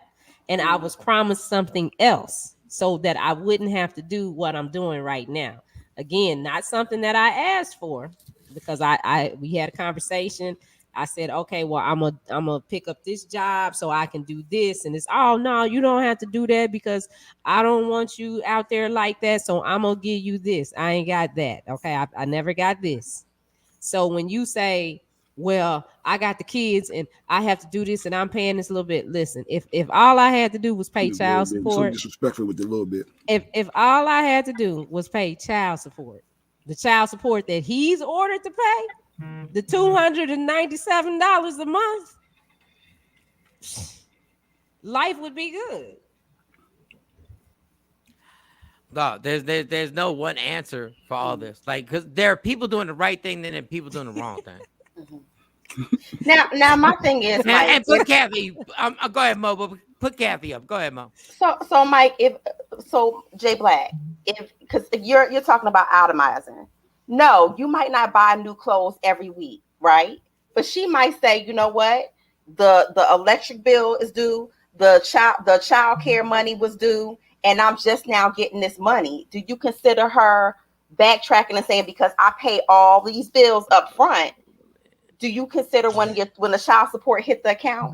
I don't know why I'm asking him this. Well, what you're saying is that somebody is late. If I'm on time every month, which I the courts are late. The money might come from you on time, but when it gets to the custodial parent, it's late. Mike is delusional. Like I said, I'll do what the hell I want with it as long as I'm taking care of the child. No, you won't with my money because my money was dedicated to that one child. So you keep playing with me because I got lawyers. Play with me if you want, Kathy, because I'll make it. No. You got to get the Jewish lawyer. You got to get the Jewish lawyer because I want receipts on everything. I want receipts on everything. So you would spend all that money on an attorney? I personally did and still lost, but I didn't have a Jew lawyer. I didn't have a Jew lawyer. A Jewish lawyer, not Jew. Jewish. Jewish. A Jewish lawyer. You just a Jewish lawyer. And I want my lawyer, and understand I'm not gonna stop. Because I'm giving you, this is my thing about child support. But you're spending more money to fight over child support. No, we talking about your child. But you're not going to use my child to get more money out of me and use it the way you want to use it. See, y'all be using these kids, not you, not y'all too. Some of these women be using these kids like, you going to do that and it's your child? Yes, I'm going to do it. It's my child and it's my money. How much money you paying in child support? Hypothetically, I've never had to pay child support. No, I'm because I went. You know what? Because I went to court to get custody. Y'all got the right one. Let's say you paying child support. I was willing. I'm willing to take care of all your bills. How about that? All of them. All of them. You gonna pay all the bills plus child support. I went. I'm not saying what I would have done. I said what I did. I went to this person and said, "Give me your bills." Oh, okay. I'm not the one. You gonna pay child support? No, but this is my whole point. And I'm gonna pay child support. I'm taking care of your entire bills, everything. There you go. Wait a minute. You gonna exactly here? Exactly. I sat down and was like, "Give me all your bills," and wrote every bill out. Every bill. That's love. From electric to everything. I'm not the one to play with. Like that's love. That's because you have good intent. You have good intention. I'm going to make sure that you're stress free. Like my kid is. There's never going to be a time when you're going to yell at my child because you financially stressed. What you're not going to do is be like, "Oh, we struggling." No, we not. No, we not going to do that. Not with me. And thank God, because it ain't got nothing to do with me. It has to do with God, with blessing me to be able to tell these jokes. You want to adopt some children? You know I love you. You want to adopt them? Go down to the court and change these names. Uncle Daddy Mike. Let's change these. Uncle Daddy Mike. Let's put that in the universe. It will happen. It will happen. But I'm like, but the child support court is so like nobody is going to agree on this because it's going to be the woman who does too much. It's going to be guy who does too little. Well, there's levels to child support court too, because you can go to mediation before you go before a judge. Right? Oh yeah. When I went to mediation, go ahead, Mo. Go ahead. Yeah, so you can go to mediation first. And in mediation, they try their best to, make sure that things are done before it goes to the judge.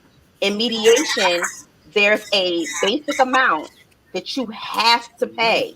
Like you can't pay less than this base amount. And that's according to what you make. Those are the laws that are put in place.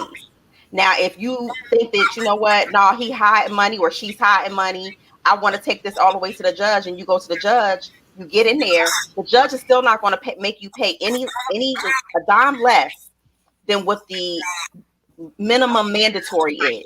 So let me speak on mediation when you're a guy. Mm-hmm.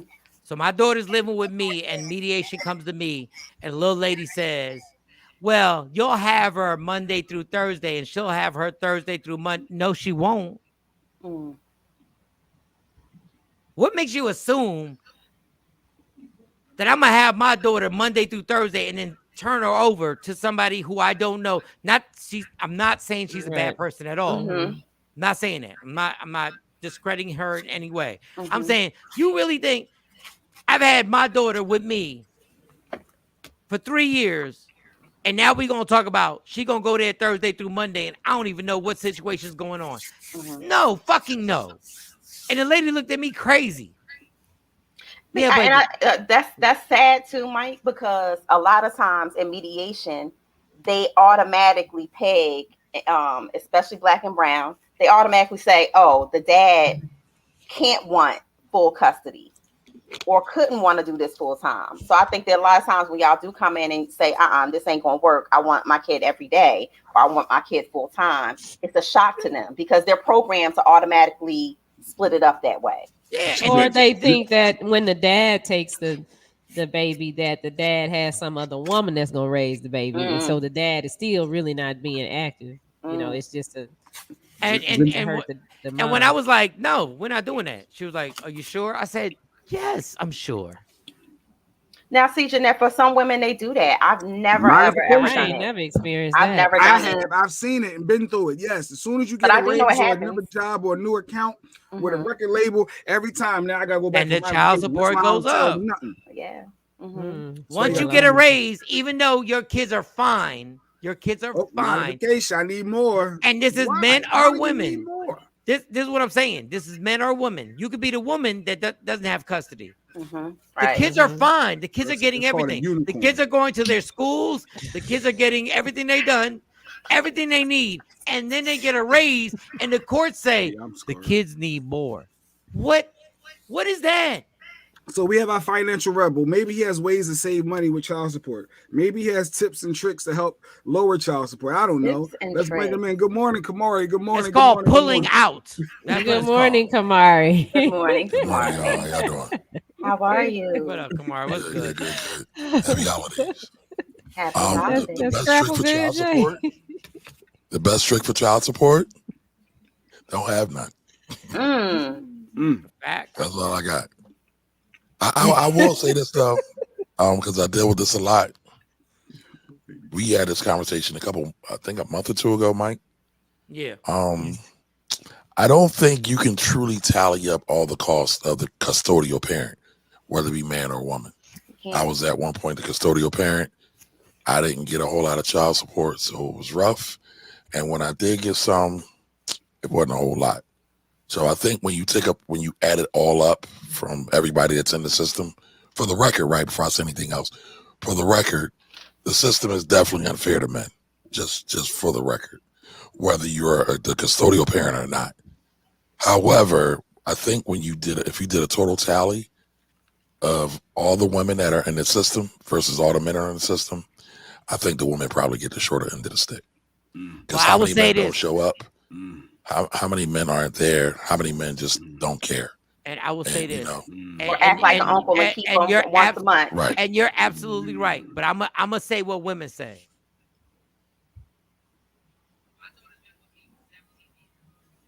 Did Mike freeze? Yeah, Mike, you froze. Oh, he froze. You're frozen. You're not frozen on IG. Okay, there you go. All right, let me make sure my bill's paid. My daughter's been with me for 17 years. I've never got one penny. 1 penny. One. I hear you. Did you try to take her? But did you? No. I didn't even. I'm good. Yeah. So when people start telling me about not 1 penny, when I tell you going to get her asthma medicine costs $500 with health insurance. Oh, damn. Yeah. With health insurance. Yeah, them so that's why you're so mad, Mike. Yeah, no. Because I'm good. Because if I had them, that's me. Yeah, but you're still entitled to your feelings. Yeah. But my thing is like I've never even threatened until somebody says something crazy. I've never threatened anything. I'm like, you go do you. Like, and I'm not telling women to do that because I believe like everybody should be held responsible. But once you lay down with somebody, this is the facts on top of facts. Once you lay down with somebody and you take that chance, you open yourself up for everything. Facts. My OG said, the day you lay down with a woman with no condom, you've given away all your control. All your power, all your control. All of it. The day you put that in with no condom, you've given up all your control. And my OG was like, so don't ever let me hear you bitch about the situation. Yeah, you ain't got no say if she gets an abortion or not. If she, we'd never be there if we didn't make that choice. Yeah, that part. Financial Rebel, what you got for us? Well, Jay wanted to talk about savings. I think I saw a question about taxes in the comments. Who gets to claim the kid on taxes? I claim That's my always kids. an interesting one. Yeah, so I've seen people literally fight over that. Technically, the person who gets to claim the child on taxes technically is the one that files first, that has 51% of the support, and usually that's the custodial parent. So that's usually how it goes. But sometimes people try to get slick. They might not. Do they? They might not. They might not actually provide the support, and they file first, and they get the refund first. Now that'll work really good in the short run sometimes, but when the IRS finds out, a lot of times it'll cause an audit. It'll take back the money. I've seen a lot of people do that. There's a form now, I think, that you have to sign. You know, back in the day, everybody was like claiming 4 or 5 kids. People was paying for kids. Let me claim your kid. I'll break you off. You can't do that anymore. It's without signing that form, right? Well, no, the form is still there. I got to remember what the form is. So there's a form that, let's say I'm your baby daddy Mo, and I want to give you all the rights to claim the kids. There's a form to sign it over. The form number escapes me off the top. You can still claim it and act like they're your kids or whatever. And a lot of times you'll still get caught with it. Be careful, people. For those who into that, if you into that, be careful. Oh, get on IG Live. Get on IG. Now, Mike, you know that ain't gonna work. Wow. Oh yeah, we had problems last time. We had problems. I've been trying to figure that out all week. So you can't get on? Is it something? Hold on. Because I saw you were having we got struggles. all the fancy equipment. Yeah, because I was going to ask him about the savings. If this type of stuff hitting into the new year, if this is something that people should be doing. We ought to do that together. The money challenge. There's a certain dollar I did see that. I was wondering, can I make that happen? The money challenge chart. I do good until about week 12. But I ain't got it this week. Yeah, I don't know. That's when it's gonna go there. Every year we start that, and then by week 12, it's like Can you make it bigger? I got my glasses on. I can't read that damn thing. Bigger. Damn, I can't read it. Where is I mean, here's the thing. This is always a great thing to do. Oh, right. I agree. Okay. Yeah, I mean, listen.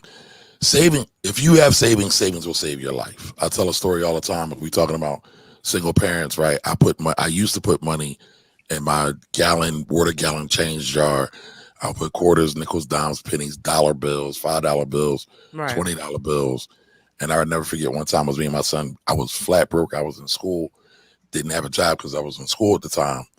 And I didn't have no money. I was flat broke. I had to pay his tuition for Catholic school, and the food was bare. Like everything was rubbing that day in terms of my ribs. So I cracked that. Wow. I cracked that jar, and I took it to the Coinstars or whatever.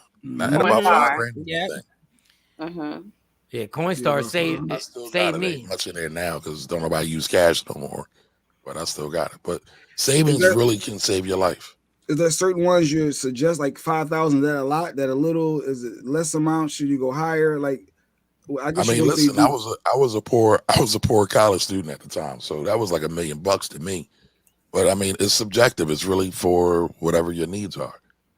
I mean, I tell everybody try to save up your first $1,000, and then once you do that, save your next 1,000, and then once you got that next 1,000, you get the 5,000. The ultimate goal, though, to me, is to have a year's worth of income, not expenses, of income in your savings. A year's worth. Now, you see some financial planners will say 3 months of expenses, 6 months of expenses. And I'm on record. I've been saying this for years. What happens when COVID comes? Yeah. Now, COVID's been over a year at this point, and we're thinking about going back inside again. And how many of us got all this free money with the stimulus and the advanced child care tax credit and the phony EIDL and PPP money and didn't save anything? And if we have to go back inside again, what is that going to look like? And again, I know that might sound like a lot of money because it is a lot of money, but that's the goal, right? But you can make little baby steps to get to that goal. You can take little baby steps to get to that goal. Damn, how do I invite you on here? I'm going in the room now. Come in the room real quick. Not the upper room. You said it the way you said the upper room. Yeah, because I want him in here because a lot of people need to hear this stuff.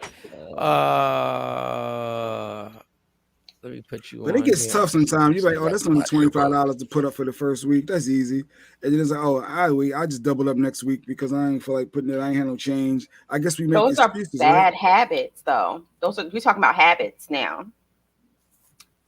I mean, but savings is a habit. That's the real key to savings. But that's a bad habit by in my opinion, by saying, hey, you know what? I'm going to do this with this money this week. And then I'm just going to double up next week instead of being consistent and staying with. Yeah, you got to be making consistent sure that you put that in no matter what. I would agree. It's hard though, because sometimes stuff come up. I'll get my savings to a point, and I ain't used to, having my savings this low because I always had money, but stuff will come up, and then next thing I know, ain't nothing in the savings. But you know what? Sometimes simple things like not eating out at all. Or Starbucks. My Starbucks is $6.97 a day. A day. Yeah, a day. And sometimes, depending on the day I'm having, I might do 2. Yeah. So that's something that can go to a savings. Yeah. So, Mo, what's your order at Starbucks? Macchiato, Frappuccino. No. Caramel ribbon crunch, extra caramel, extra crunch. Yo, I can't Grande. say that 3 times fast. But that sounds like it's $10. But Suave, I was about to get one of those too. I'm still gonna get one. She says I'm doing an electric generator because when people lose their jobs and can't pay the energy bills, your backup generator, no noise. Like real talk. Mm-hmm. That would be big in Texas. Yeah, big in Florida too. Yeah. But with all the man, y'all, you better stop saying Texas and Florida, Philly and Jersey. Well, because Texas is on its own grid. I'm just saying, like, I was in Houston, and that was like the worst time of my life when I experienced that whole no power, no, nothing, no gas stations, no nothing was open. But forget the power going out. Just I'm just talking about you can't pay the bill. Oh yeah, well, yeah. I mean, but I don't think it'll ever get to the point where they won't kick in any I don't know what's it called, any where they won't shut off your electric and gas and all that, depending on where you're at. But wait a minute, they won't do what? Where they won't shut off your electric and gas. Like they gave moratoriums, right? So they gave moratoriums when COVID first hit. Right, so they didn't shut off electric and gas in a lot of spots. Right now, in Texas, they do their own thing. They a little special down there, but they just shut it off quick. For the rest of the country, in the wintertime, well, they can't during the wintertime because is there winter in Texas? It ain't always hot.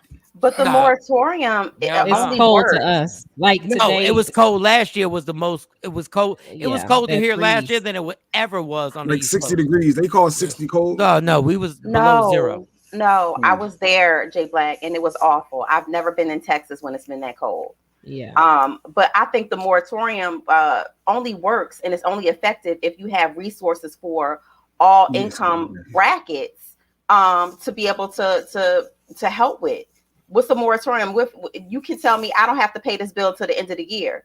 But if I don't have the financial resources between the starting point to the end of the moratorium, what's the point of it? Like Suave said, the bill. I'm just going to accumulate more of the bill. It's going to be a higher bill at the end. No, that's a fact. The bill is going to come due at some point. You got to pay the piper. I'm not saying that, but in that very moment, in the moment of crisis, you might get a little relief. So the reprieve would be, since you done charged me up all year when I could afford it, is to give me a full slate. You could also buy some candles too to try to help keep that bill down. Yeah, it's in the 40s here this week, and then it's gonna get back up to 79 like for Christmas. Jay, can you pull that chart back up? The shiny one that was the one that I had. Yeah, I believe that chart doubles every week or so. I can't. So would you start off with like 25? Let's see. But you start off with 20. So it's 20 the first week, 35 the second week, 45 the next week, 125. Then you start over 25, 50, 75, 130. But I will say this. That's doable. But I will say this. That Digit app and certain apps that you can use. When my daughter's Sweet 16 came up, and Jay didn't get this because Jay was so infuriated. I didn't pay for my daughter's Sweet 16 because I had this Digit app. Yeah, you put me down with it. For 2 years before. You paid for it. No, I paid for it, but I didn't. Just ready. I didn't know. I didn't even notice it because 2 years before it was just rounding things up, taking money to the side, putting it to the side, and then I could actually put actual like goals on there. So I didn't put a Sweet 16 obviously, but I put a goal. I had a credit card connected to it, and next thing you know, by the time the Sweet 16 came up, the money was there. And it's almost like you need something to take money and save for you every time you spend money on something, because we're not going to do it on our own. But my problem with the app, reason why I stopped, they started taking various large amounts when I didn't want it. It felt too invasive. It was good to start off, and then you see, wow, I'm saving X amount of dollars.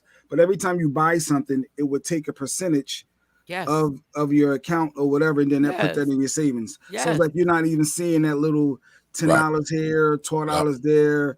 But then they got you saying like $35 here, and they were just doing too much. And I'm looking like, that's my money over there. Yeah, but it's still your money. You still have it. It felt weird. We know Jay Black got control issues. Like, what's up? it felt weird. You still have access to the money. I know. It's still like doing what you're, but it's called discipline that we don't have. We don't have it. Mm-hmm.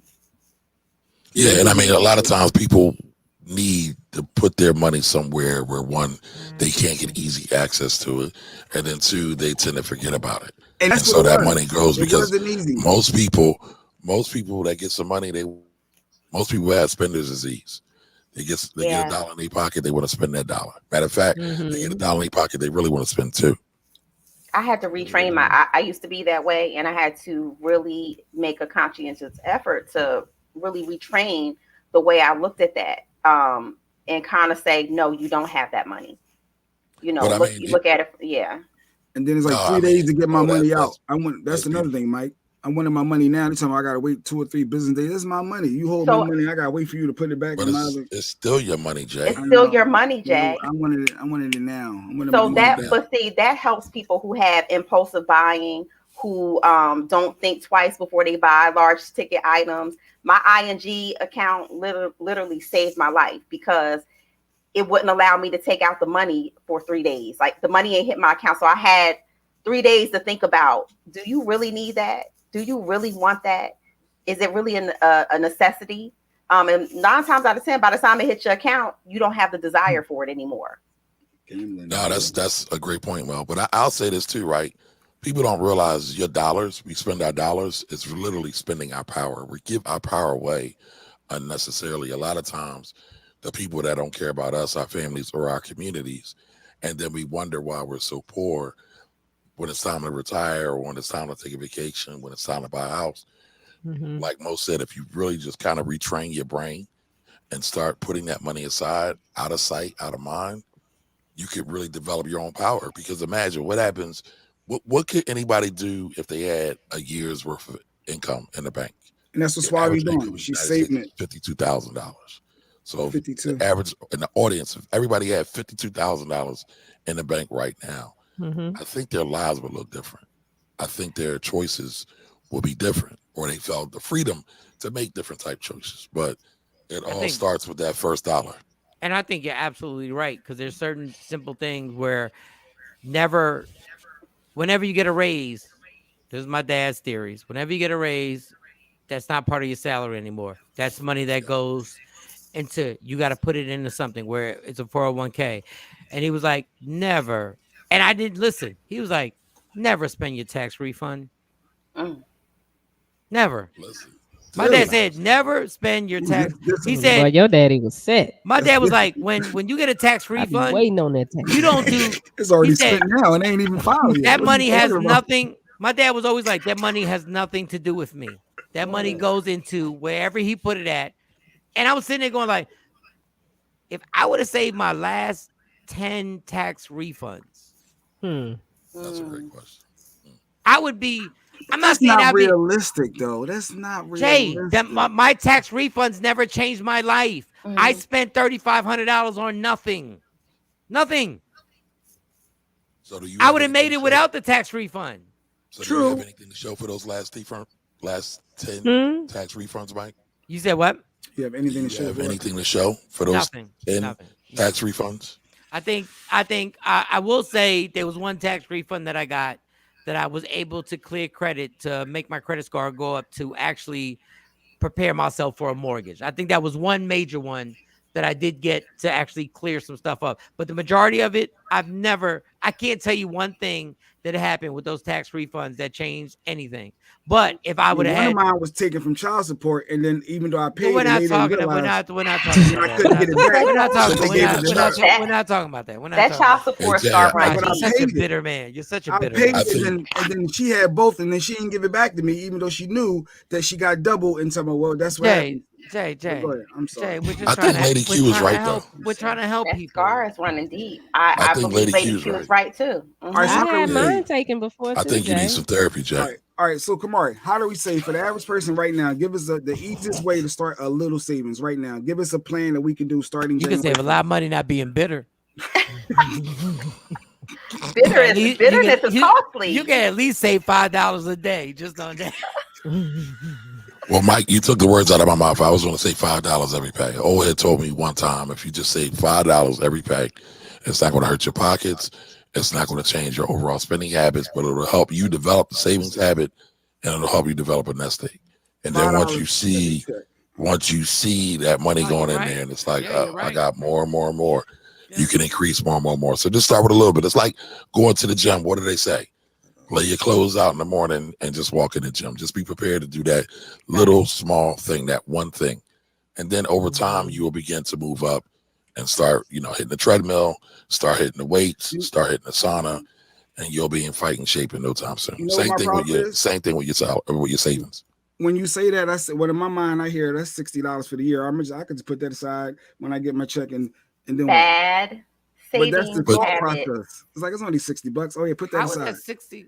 Okay, well, but here's the thing. I know you probably got 52? On. How is that $60 a year? 12. He said a month. I'm thinking $5,000. I'm sorry. Go, pay period. Oh, if you get paid once a month, yeah, if you get paid once a month. If you get paid twice a month, it's $120 a year. But here's the thing. I'm sure you got on another pair of vintage J's on your feet today. So just take a piece of your sneaker money and put it aside every now and again. But like Mo said, make it a habit. The habit is the thing.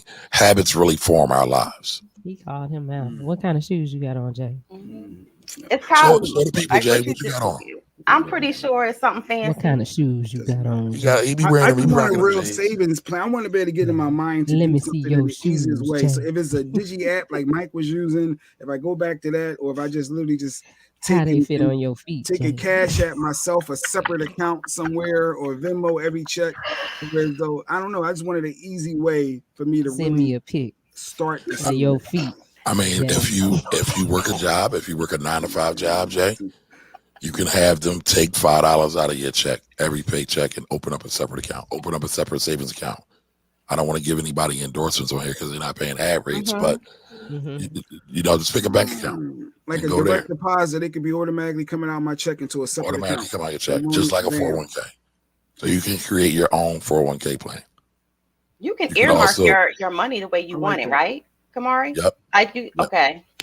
But you could also do like Mike said, stash, digit. I can't remember the other one. There's another one. Acorn, stash, digit, Acorn. Right. Yeah. All of them work just fine. Yeah, what you got on your feet, Jay? Look, Jay ain't gonna talk about that. Got on some Jay. He ain't gonna talk about that. It's 9 o'clock. I gotta go. No, he does have to go. He does have to go. I'll let y'all finish up with our financial rebel. Yeah. So real quick, since we're talking about savings and our choices, because all this is a choice. So I'm sure Jay got on a pair of J's. Jay got on a pair of J's. Right. Nike stock right now is $157. Still cheaper than a pair of J's. How much is it? $157. This week, stocks are down still. Wow. Stocks are getting hammered. If you wanna buy, this is probably a better time to buy.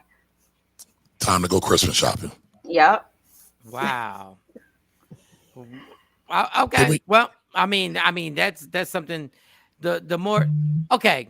Can you explain? Well, you can't because it's really taxes, and I hate taking you somewhere where you're not familiar because you always say, "I do taxes, I do taxes, I do taxes." No, that's not always true.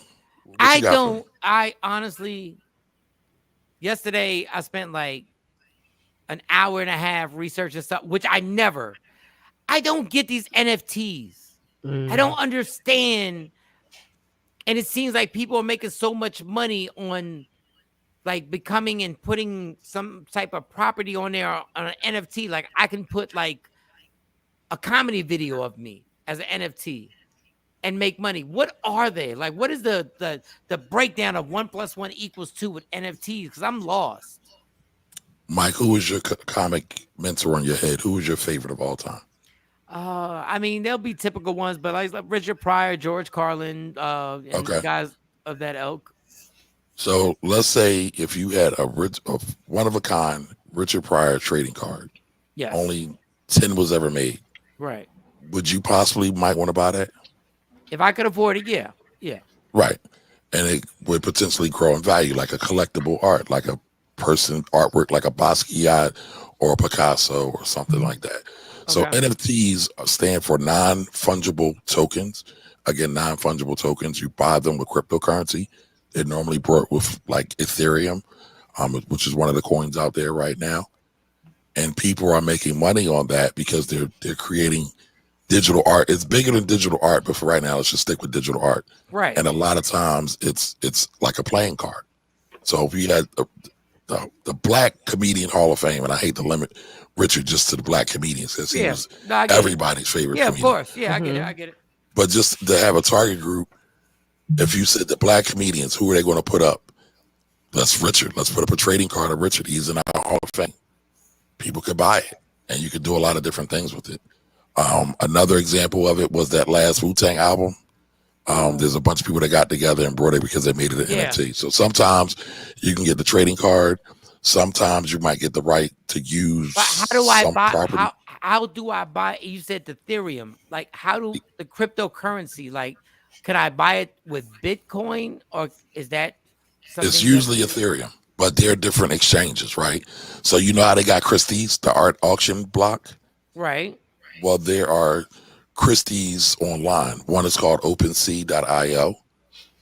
There's a bunch of them. I think OpenSea is the biggest one right now. But we are in a whole brand new sphere right now. What we got, Mike? If I have $1,000, right, and I want to turn it into, I want to be able to purchase cryptocurrency, where do I go to turn it into that? You can look at places like Coinbase, and if you Google where can I buy Ethereum, or matter of fact, just go to OpenSea and they will tell you the exact profit, the exact process. OpenSea, like open the letter C, or OpenSea as SEA. SEA. Okay. Yeah. So go to OpenSea, and then I'll be able to buy actually the cryptocurrency that I can start purchasing NFTs and stuff like that. Yep. Now you saw that post I put up the other day about Beeple, and I mean Beeple. The post I put up was about him making about 29 million, but in actuality, he's made about $100 million. He's sold about $100 million in EFTs. But what people don't realize is this guy has been doing art for the last 20 years. And in the last 15 years, he's put out a piece every single day. So he's got hard work and dedication down. And then he does like all this, I don't want to say abstract, but he does a lot of penis pics. He'll do a Trump pic. He'll do like all kinds of crazy stuff. But people like it. People like it. And so that's really blowing up this NFT space. It's really blowing it up. So there's no, you can basically put anything on there. Is that what you're saying? Like if it's art, you can put anything on there. Let's say if I make a logo and I have a sweater, I can just put it on there. So if Nike, you got on a Nike shirt right now. So if Nike wanted to say, I'm going to make this one of a kind, I don't know, let's say athlete legends card or something, right? And it's going to feature all our top brands from Jordan to LeBron to Tiger to Kobe, whoever. They could sell that, and I'm sure it would make a boatload of money. And it's not always like a trading card. Like people made this 3D walking man that he sort of was actually a physical thing. And he only made like one or maybe one of 10 of them, and he sold them. But it's art, but it has other applications as well. And then how do you go in there? Let's say you're not putting the actual object on there, or whatever we call it. How do you just go in there and then buy into it? You bid on it. A lot of times you bid on it. So that's why these prices are going up, because you have people bidding on it all over the world. Matter of fact, there's a black young lady who made like 12 million. And I think she's less than 15 years old off of NFTs. Wow. Yeah. Wow. And okay, so now, because this I feel like this whole thing is so like beyond me. It's the first time in my life I felt limited by my age, because I'm most, because sometimes you tap out. At a certain point, you go like, you know what, y'all got this TikTok, the whole thing. I'm not going any further with y'all. But with this cryptocurrency, it's fascinated me on how you can do this mining stuff, where these kids are mining. Like, and somebody tried to explain mining to me. Can you give us like I know you can't explain the whole thing. I can. Go ahead, please. I mean, literally think about mining gold. What did they have to do? They had to get their picks, their shovels, right? Jeans. Like many people don't realize that jeans came out of the gold rush when they were digging for digging for gold. Excuse me. It's the same thing with crypto, with Bitcoin especially, and there's some other coins too. Except their picks and shovels are computer servers, electricity, and software programs. And so they have these algorithms that do these funky things, and they form these coins, and then they ultimately sell those coins. So it's not as complicated as you think. I mean, there is some complicated stuff in there, but when you boil it down to its very last compound, it's not that complicated, and you definitely aren't too old to understand all of it. No, but I realized like 40 ain't the same 40, 50 ain't the same 50, and now it sparked my interest where somebody tried to break it down to me on it. It's just time consuming from what I hear. It's time consuming to have to keep up with the currency going up and down and you put money in. Am I wrong? It depends on how you do it, just like anything else, right? How long does it take you to write a joke? Sometimes probably right off the top. Sometimes it might take you a month to really perfect it and try it out. So it really depends on, how you go about it, what your process is. I don't think this is not really for you. It's for like explaining for us.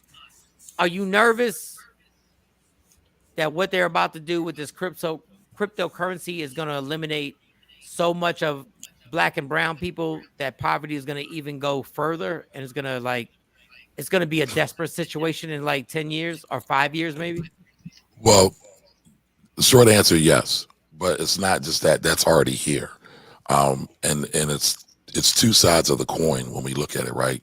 So it's some of the technologies that are here, right? Some of the reasons why there's such a dislocation and income inequality and wealth inequality is because many times we don't have the skills to get some of these jobs.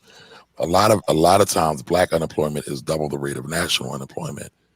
Sadly, for people like me who have a name like Kamari, that presents a barrier because when those folks look at my name, they say I ain't hiring him. I'm cool with that though, because I'm glad that my mother and father chose to pick my culture over trying to get money. However, it's still a thing. It's still real, right? And the solution to that, in my opinion, is one, we got to get more skills. The world is going to keep changing. That's the only thing that's going to be constant, change. Right. And two, we got to support one another more. More the Blacks, more the brown folks. We got to get together and work together on a lot of things.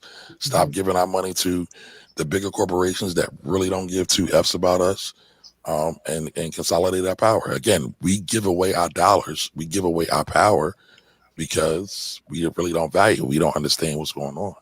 And we got to study money at the same time. So if there was one thing, and I know that question is always hard, but when you say one thing, because there's always like, it would be better if like, what is your game plan? What would be your plan? But if there was one thing you could change in our community when it comes to our financial literacy, what would it be? So when it comes to our financial literacy, so that wouldn't be the one thing I would pick. So you pick. You pick. So the one thing I would pick, nobody's probably going to really identify with.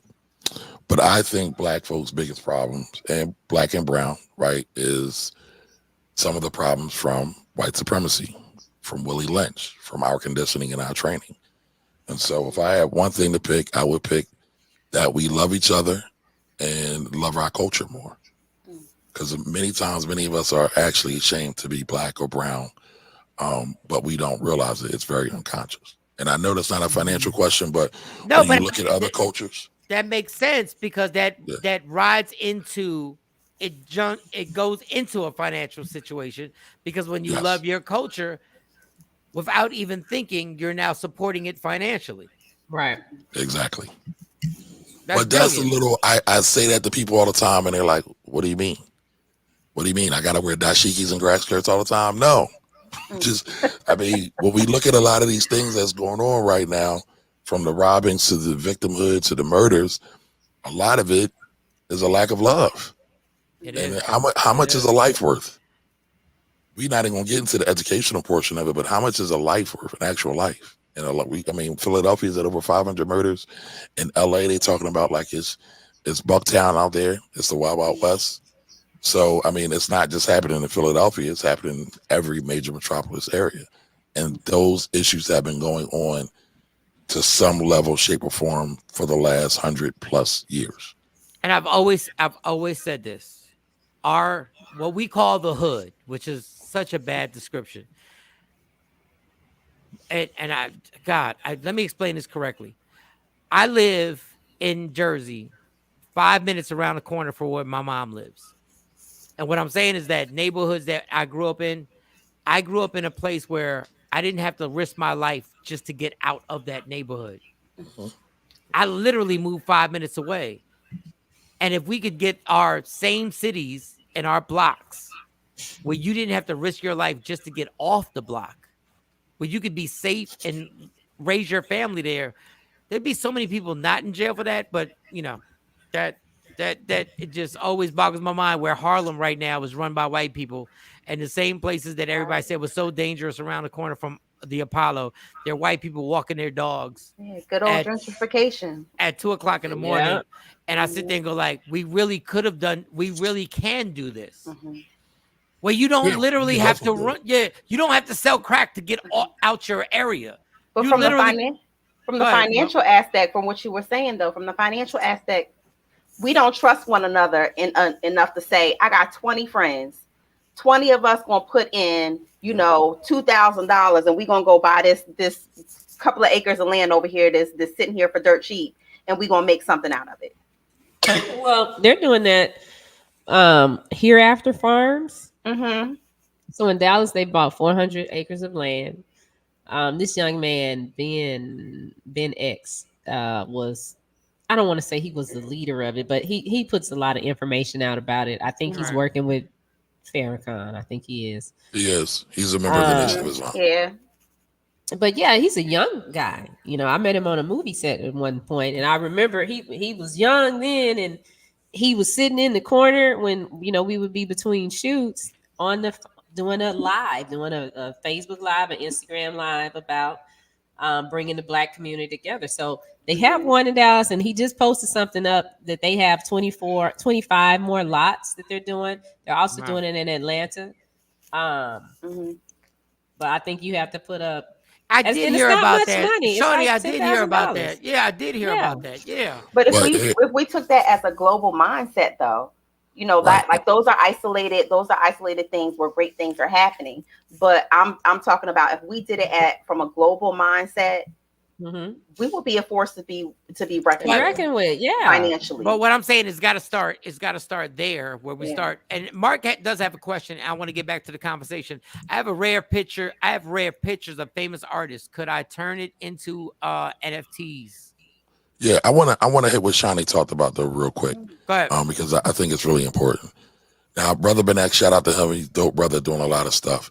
Brother Ben X is a product of the Nation of Islam, led by Minister Farrakhan, started by Elijah Muhammad, also helped to grow from Malcolm X. Right. If you go read a lot of their doctrines, they talk about a lot of our issues and how to solve them. Mm-hmm. Cooperative economics, group economics, pooling our money together, however you want to talk about it, is one of their solutions. And actually, if you want to go back even further, you could look at the teachings of Marcus Garvey, who Malcolm X and Elijah Muhammad were Garveyites as well. So it's all connected. Like the writings on the wall, the lessons are out there. The nation can do it together because they're their own religion or their own sect of Islam and do it. But like Shawnee said, we don't have that kind of global, worldwide viewing to really create massive change. But I do applaud what Ben X is doing with the farms. They also have some, the Nation of Islam also, they've been buying farms for years. I know they have some land in Georgia as well. Mm-hmm. But all of that's important. But if we could all, let's say five friends that we trust, I'm going to say it again, that we trust, and pull our money together, you'd be surprised what you can do with it. Yeah, or even just... The question is, there's going to be issues. There's going to be fights. Can you create a way to work through those issues and fights and say, me and Mike put our money together, and Mike gets pissed off because I got baby mama drama and I'm dealing with child support. And he's like, fuck you and your chlamydia baby mom. Like, how can we work through that? Right. That's the thing. How can we work through that? And that's just an example, y'all. How can we work through that? Because a lot of times we fall out over dumb stuff. And we fall out over the same stuff that you get mad at the other people for, and you still stay. Because that's like a big question that the people ask with that is, what religion do you have to be a part of Hereafter Farms? And I inboxed them for the information. They sent it to me with the land that they have is in Atlanta right now, and I'm like, I don't want to go to Atlanta. When you gonna have something in Dallas? But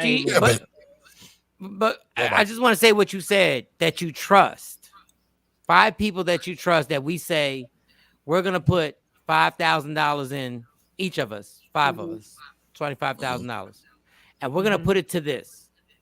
But before we do this, understand we're putting this money in and we can't take it out. Whatever we do, we're putting this in here. And we have to have people that we trust to be like, listen, and before it, because everybody's going to fall on hard times.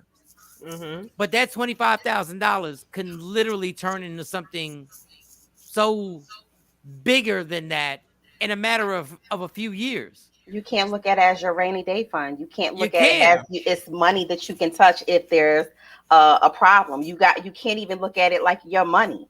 Yeah, it's gone. Am I wrong, Kamar? Am I wrong on that?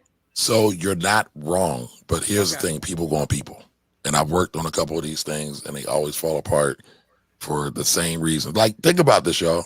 Think about this. Why do we see so many black arguments and fights in public? Everything from going way back, right? We got to do some history here. Again, Marcus Garvey, W.B. Du Bois, Booker T. Washington, Martin Luther King, Malcolm X, Jesse Jackson, Obama coming current day, right? There's always this rift, there's always this fights, and there's always this splintering and shit. And we're going to get to you, Mark. We're going to keep that comment. We're going to get to you. Go ahead, come on. And there's always this splintering and shifting, and there's always this issue, right? Because of the trust, because we don't have a singular focus that we need to get to. So again, I would say it's culture. Like, people get on me sometimes because I use the Jewish faith not as my lawyers, but just as an operating example of how they do things. Nobody messes with them. We can implement a lot of the same things, and guess what? It's not that many of them, and they have a large concentration of the power. And you know what's funny about the Jewish community who I work with? They have inner turmoil also. We just never hear it. We just never hear about it. We never will. The Zionists don't mess with the Orthodox and vice versa. But guess what? Everything is about the protection of the Israeli state. Period. Yep. Like it or not. And okay. So let's get to Mark's question. I have rare pictures of famous artists. Could I turn that into NFTs? Potentially. The question is going to be, and I'm not a lawyer, so you got to consult with a lawyer on this. The question is going to be that anytime you have pictures and images like that, do you have permission from the said people who are these famous folks in your pictures? So you do need permission from them? Yeah, a lot of times you do. Yep. Interesting. Yeah, that's the young lady who I was talking about that made $4 million. $4 million, $12 million. And wait a minute, what? How'd she do it again? She's the artist, and she made some art, and she sold it.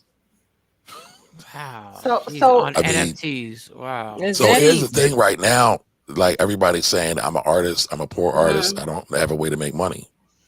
That is no longer the case. I mean, and you can actually see, going back to Mike's point, he was like, are you worried about the income disparity, the wealth disparity as more of this technology, more crypto comes online?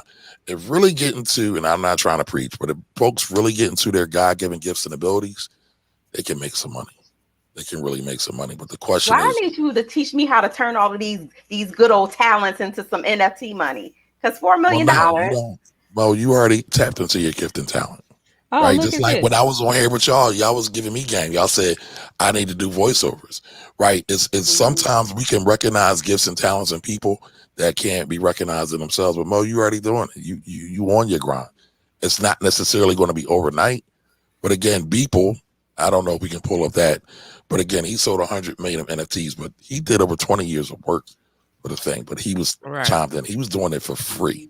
He was doing it no matter what. I'm sure Mike would do jokes forever on stage for free, right? I know he's paid his dues, but I'm just saying it's so a part of him that he is it. Well, you're always going to be talking about relationships and therapy and things like that. And I was wondering when you just said that, if I were to place a comedy set, like a 5-minute comedy set on NFT, like does that sound crazy if I put that up there and it's my material? No, it's not crazy. I mean, here's one way. A lot of musical artists right now, instead of getting enthralled or tied up with record labels, they're doing NFTs, and they're having their fans buy the NFTs and help to fund their recording careers. Right? There's so many different ways to go. I saw Tory Lanez do that. Yeah, I saw Tory Lanez do that. Yeah. Wow. So I mean, there's a lot of different ways and angles, and I'm not the expert on NFTs, but there is a lot of information out there. But again, to me, the biggest thing, Mike, again, you asked me, what's the one thing we can do is really tap in on who God, the creator, the source, really wants you to be. It's so simple. I think we don't put enough, we don't have enough faith in ourselves, because somebody else told me that. It was like, you should get an NFT for Michael, Shawn, and the Takeover Legends, and people will start buying them. Yeah, maybe. Excuse me, kind of like they buy these badges. So, is this people that you're talking about? Is this what you're talking about? Yep. So they for just paying for this image. Well, it's more than that, but yes. Like if you go, like he's made some dope stuff. Like he does really cool stuff. And again, a lot of times we get caught up with comparing ourselves to other people. Don't do that. Exactly. Don't do that. Exact. Yeah. I'm so glad you said that. What we need to do, we're about to run into a new year. We need to have you, Business Bully, and just really have like an hour of this show where you guys just take your time and explain all this stuff to everybody. Because I think there are tons of people who are so interested, but you know how it is. When you don't know, you're intimidated. Right. You know what I'm saying? And you get intimidated about these situations when you shouldn't be, when you should just be open to just learning. And when we have a man like you and Business Bully who we can relate to, who we know, like, you know what I'm saying? Like, I look at you, I know you're super intelligent, but I also know that you're super down to earth, and you'll be like, Mike, don't be intimidated. Mo, don't be intimidated. Shawnee, don't be intimidated. I can explain this to you, and I can get you to where you have to go. Mark said, did I have permission to take the pictures or to make them NFTs? Not in my likeness. Don't take my pictures, Mark. Is that our Mark? Because a lot of times when you're doing, a lot of times you can take the picture and you have permission of it, especially if you're in a public space. Right. But oftentimes you have to get waivers to really mass distribute it. Like if you wanted to put it into a book and sell it for commercial use, it's a whole other level. Again, I'm not an attorney. I just hang around with a bunch of them. So I see some of this stuff. You know what? I would just Google. I'll be not trying to be funny, but just Google, can you do that? Like people are asking those questions and people are doing those things. All right, y'all. We're about to wrap this up. Hey, you can chill with us because Mo got allegedly. If you want to chill, if you got things to do, Mo got allegedly. We got to take a quick break. But if you want to chill, I'm not even going to turn my phone off. If you want to chill with us and get in with the shenanigans, and we might get, somebody might close your square because we get mad at each other. Listen, you can hang out. It's up to you. Hey, Brian. Was that for me, Mike? Yeah, that's for you. Oh, I thought you were talking to the audience. No, I'm talking to you. No, you got me for 10 more minutes. 10 more minutes. Let's take a quick, 2-minute break. Then we'll come right back with allegedly with Sexy Mo, Shawnee Scott. And my man, Kamari's in the building. So we're going to rock out. Yes. 2 minutes. I'll be right back. I got to hydrate, though. What up, y'all? It's Michael Shawn from Michael Shawn and the Takeover Legends. And just in case you missed the show, check this out. No, get in. No, I know you're an alligator, so get it. Take that. Get up in here. Get. Yo, the more I watch this clip, the more Gene is crazy. Get your ass in the tail. And we need the tail in there. Think I'm playing? I'm gonna recycle your ass. Get in there. I'm gonna recycle your ass. I'm gonna recycle your ass. Yo, that is nutty. The more I look at that clip, Ladies and gentlemen. What's up, fellas? What's going on? Alligator Gene is in the building. Alligator Gene is in the building. All right. Listen, I say this: if I can put an alligator in a trash can, Ben Simmons can put a basket in, a bucket in a basket. You dig? Yo, real rap. A Ben Simmons stab early in the morning. No, Philly motherfucker. Yo, Philly motherfucker. How y'all doing today, man? I'm good. Now, Gene, okay, all right. Let's take this from the beginning. And I said, are you a father? You have a family? Are you a father? Yeah, I'm a father. I got 7 daughters. You have 7 daughters. Okay. So who sent you? How did you even know there was an alligator in your driveway? Take us from the beginning. Like, what happened where you were like, I gotta go outside because there's an alligator in my driveway? I was getting ready to play basketball with my nephew. Just the sun was just tuning down, so 5, 6 o'clock is right when it started turning up for 90s. The Florida's always hot. So I was setting the court up, and my daughter said, there's an alligator across the street in my neighbor's yard. When she was an older woman, older black lady, I said, all right, well, let it be. I mean, it's probably a small one. She's like, no, there's a big one. So she took a bike and ran over. There's other people looking. She got too close. That's why I said, oh, yeah, she tripping. Let me go over there and help my baby out. But the first thing I thought in my head, I just got finished listening to Scenario in my head about, Tribe Called Quest in the car. The whole time, I'm walking over there with that type vibe. You know what I'm saying? Because back in my day, back in my day, in the 90s, you walk up to a dude about to fight, you say, jump up out to get beat down. You know what I'm saying? That was the thing back then. So I walked over there. As soon as I got in front of me with the trash can, I approached him. And then, it was all blooming. And then, the Busta Rhymes come out. Powerful impact. Boom, from the can. I got it. Search Media Room 360 on all streaming platforms. Michael, Shawn, and the Takeover Legends. Yay! Don't never stop if you want to be on top. Yeah. Tap in. I'm here. Hold on. What up? Tap in. Michael, Shawn, and the Takeover Legends. We got the whole crew right now. Sexy Mo's about to get into something. We don't know if these stories are true. We may retract them in a matter of minutes. It doesn't matter because it's allegedly with Sexy Mo. All right.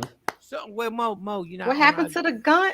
What? I didn't get the gun. I know. Wait a minute. I'm trying to find the thing. I'm outside the club. I'm outside the club. So unprofessional. We just. Here we go. Oh, it's just. We got to do it again. Ladies and gentlemen, what we're about to do right now. These stories may be retracted in a matter of minutes. We don't know if they're all the way true, but we know they are alleged. With Sexy Mo allegedly. Yes. What was the noise? Yeah, what happened? Oh. All right, let's go, Mo. I get no real intro no more. All my drops, I don't have none of that. I'm sorry. Thank you, Shawnee, for the banner. They're all in NFTs. Right now. Yeah, we're gonna make that an NFT. I wonder if I can sell my drops as NFTs. All right, get to it, girl. Come on. Shout out to somebody bought a badge. I'm sorry I didn't acknowledge you. I apologize. Somebody so sorry. And they bought the one with 3 hearts. Yeah, they did. And thank you so much. I appreciate that. That's the big money. And it's the holidays. They spend money on badges. Big money. We should have a holiday badge party. Go ahead, holiday badge party. Well, I know somebody who's having a party. Shout out to Cash Doll. She just had a beautiful baby boy. But of course, in true internet fashion, they dragging her because of what she named the baby. What was the name? Now we know Cash Doll gives 0 fucks anyway. She don't care about what people say. But she named the baby Cashton Prophet Knight Richardson. Ashton? We all Cashton. Like so. Cashton. Kashton. Cashton. What's wrong with that? Oh, the Financial Rebel bought a badge. That's not wrong with that. Thank you, Financial Rebel. Thank you so much, big homie. Thank you. Gotta put some money in the plate. What's the money plate? What's wrong with that name? I don't get. Well, they're saying that it's ghetto. I don't think that it's ghetto. I think that it's a nice ode to head nod to her her rap moniker. And then of course Knight is her real last name, and I'm assuming Richardson is her baby daddy's last name. Okay, Cashton like Ashton. It's just got a K. Cashton. Yeah, that's cute. I don't see anything wrong with it. I don't think it's. I hate the fact that people call certain names ghetto. And I've been part of that for a weak ass joke. There is no such thing as a ghetto name. Well, I did hear you say people with the name starts with a L, LaQuisha, LaQuana. But honestly, that's only because of the brainwash. Those are just names that are different. There's no different from LaQuisha to a Betty. Talk about it. There no and we fall into this, and I will admit I've taken that weak ass joke and done stuff like that. Tanisha, whatever it is, whatever name it is, there's no such thing as a ghetto name. It's a name, and a lot of these names have significance in their family and stuff like that. So I got a question. Go ahead. What about the name Playboy? Somebody named their child Playboy. You know what, Shawnee? I can't stand I'm for real. No. I'm for real. Somebody named their child Playboy. And at the little graduation, the little 5th grade graduation, I didn't believe it was the little boy's name either. But they called out Playboy Wilson. Can somebody... And the family stood up, and the moms had on bonnets, the grandma, and the them little fuzzy slides, and they was, his name was Playboy. Is that really any better than Tom, Dick, or Harry? Playboy? Excuse me, any worse? Any worse than Tom, Dick, or Harry? Then Playboy? Yes. Playboy. That's your name. This is your legal name. So when this baby has to go apply for a job, the name that he has put on there is Playboy. What's your name, Playboy? That's a little tough. No, like what's your name, Playboy? Kamara, help me. Not like Jamal. Jamal. Help me. What's another name? Because the Tyrone, those are names. But I mean, listen, my name is Kamari, right? So I've gotten every single ghetto joke, black joke, Negro joke when it comes to my name. But is Kamari even really technically an ethnic? See, we in 2021. I was born in the 70s. Yeah, so Kamari, even though Kamari is almost, and I'm not saying this to be funny, it's like poetic. Kamari has a flow to it that literally, but I get what you're saying. Born in the 70s, everybody's like, that's a ghetto name. But Playboy has the Playboy. Oh God, that's the name, Kamari. Kamari, come on now. You DJ Black. Listen, I'm with it. You would name your child Playboy? I mean, so like there was a whole movement amongst black folks, not to go too deep, right? To name ourselves for ourselves. And if you choose to name Playboy instead of Tom, Dick, or Harry, I'm with it. Yeah. I mean, all these names have meanings. Like, so I should name him Hunter because like that was actually a thing in England or in Europe. So that's better than what their mama wanted or their daddy wanted to represent. But do you think like maybe if you name somebody Playboy and you're doing it based on what the definition of what we claim a Playboy is, kind of puts pressure on a young man? Probably. Yeah, Playboy is, wow, that was a unique one. Like, wow. That's real. But I hope he grows up to be very successful because he's a baby. Yeah. He's only in the 6th grade. Now. And that's a tough one. Go ahead, Mo. That's wow. If we ain't got enough time, we can. First of all, we're not mature on this show, so I don't even. We're still not mature. We did good, but we did good. We did really well, y'all. We did really well on handling Playboy. I think Mo just said I'm messing up the show. No, you're not. No, not at all. But I think we did, for the basis of our maturity level, I think we did very well with Playboy because Playboy is kind of like the aunties got together and kind of put pressure on this young man to be something. No, Mike, I think those was the uncles. That was no, it were all women that were there representing him. They might have been there, but I think it was the uncles that picked that name. Yes, they might have not been at the graduation, but I think they helped pick the name. What's up, Playboy? I mean, that's how men talk. That's how we talk. Yeah. Let me read this one on IG Live. I affiliated a name with resume presentation. Used to hate mine, thinking it was white until I came into the corporate world. I know I had interviews which they had no idea was black until I showed up. What was your name? His name is Kyle. Kyle. Oh, Kyle. Okay, Kyle. I mean, it's unfortunate, but yeah. Yeah, I mean, I guess I'm blessed because I got Michael, which is the most generic name in the history of the world, other than Bob. or Tom or so I mean, Michael. Michael's a common. We consider that a regular name, right? That's why Michael's Shawn, because Michael is very boring. Michael's a very boring name. Like Michael has no identity, unless you're Michael Jordan. Wait, Michael Jordan, Michael Jackson, Mike Tyson. Yes. Like there's so many Michaels that are classic. It's the last name that makes it happen. It's the last name that makes it happen. It's the Mike Tyson, the Michael Jackson. Michael Shawn. Yes, but that Michael is just. I mean, it's not a bad name. It's very just like no harm, no foul, just Michael. Well, shout out to her and more power to Cash Doll for choosing a name that she felt was fit for her. So Monique. So you're Monique. We kind of know you're black, right? I was almost well, if you look at the spelling of my middle name, well, I don't think that has anything to do with my color of my skin versus that I just had young parents, and I think that young people just shouldn't have kids. So God damn. Shawnee. So what the hell my parents was thinking when they was naming me. Is that your full last name, Shawnee? Is it Shawnee or Shawnee is actually my middle name. Are we allowed to know your first name? My first name is Shawnee. My first name is Tamara. That's right, Tamara. Which I think is a beautiful name. I'm like, why doesn't she use that name?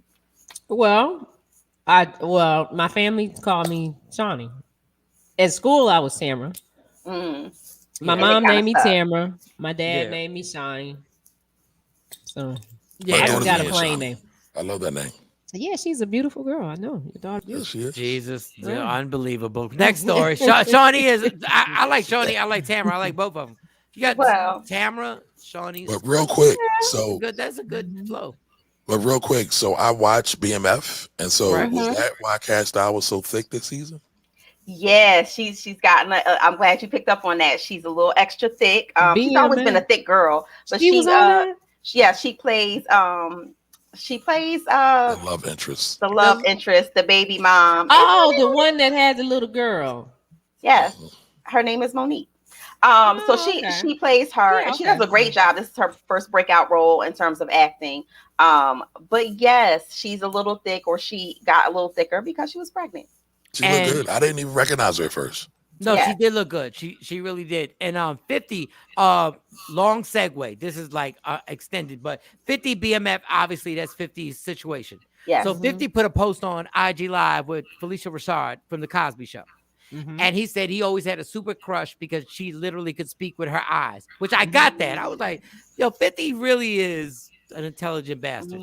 But then he said, we need another one of these Cosby shows. And he said, I need to do something about this.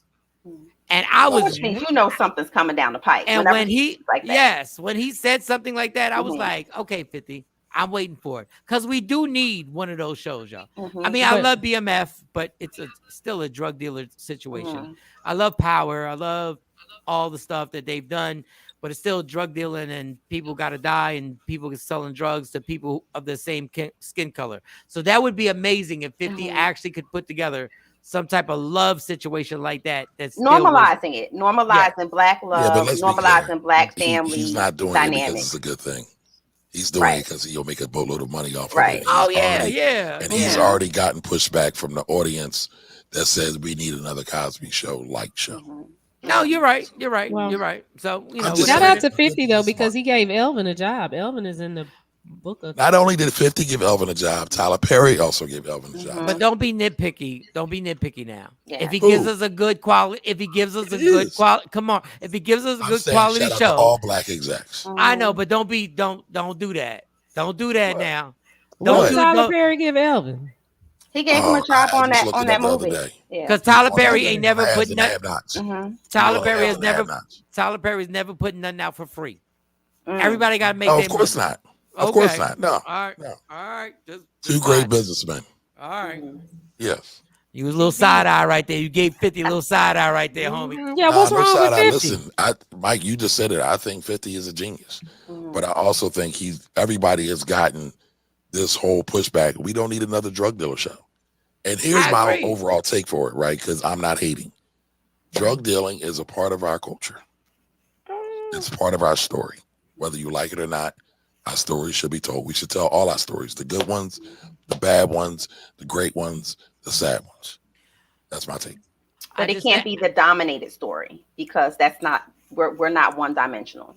Well, this segue, no segue zone right here. But I can't stand y'all rappers who talk about no snitching, but y'all want to do the soundtrack for Frank Lucas where the whole story was about him snitching. Well, speaking of snitching, Michael Shawn, y'all can't have it both ways. I know we all over the place with this. No. You're right on time, right on the money. Speaking of snitching, Michael Shawn, you know, of course, they have been dragging Tory Lanez for the gods because of what happened with Meg Thee Stallion.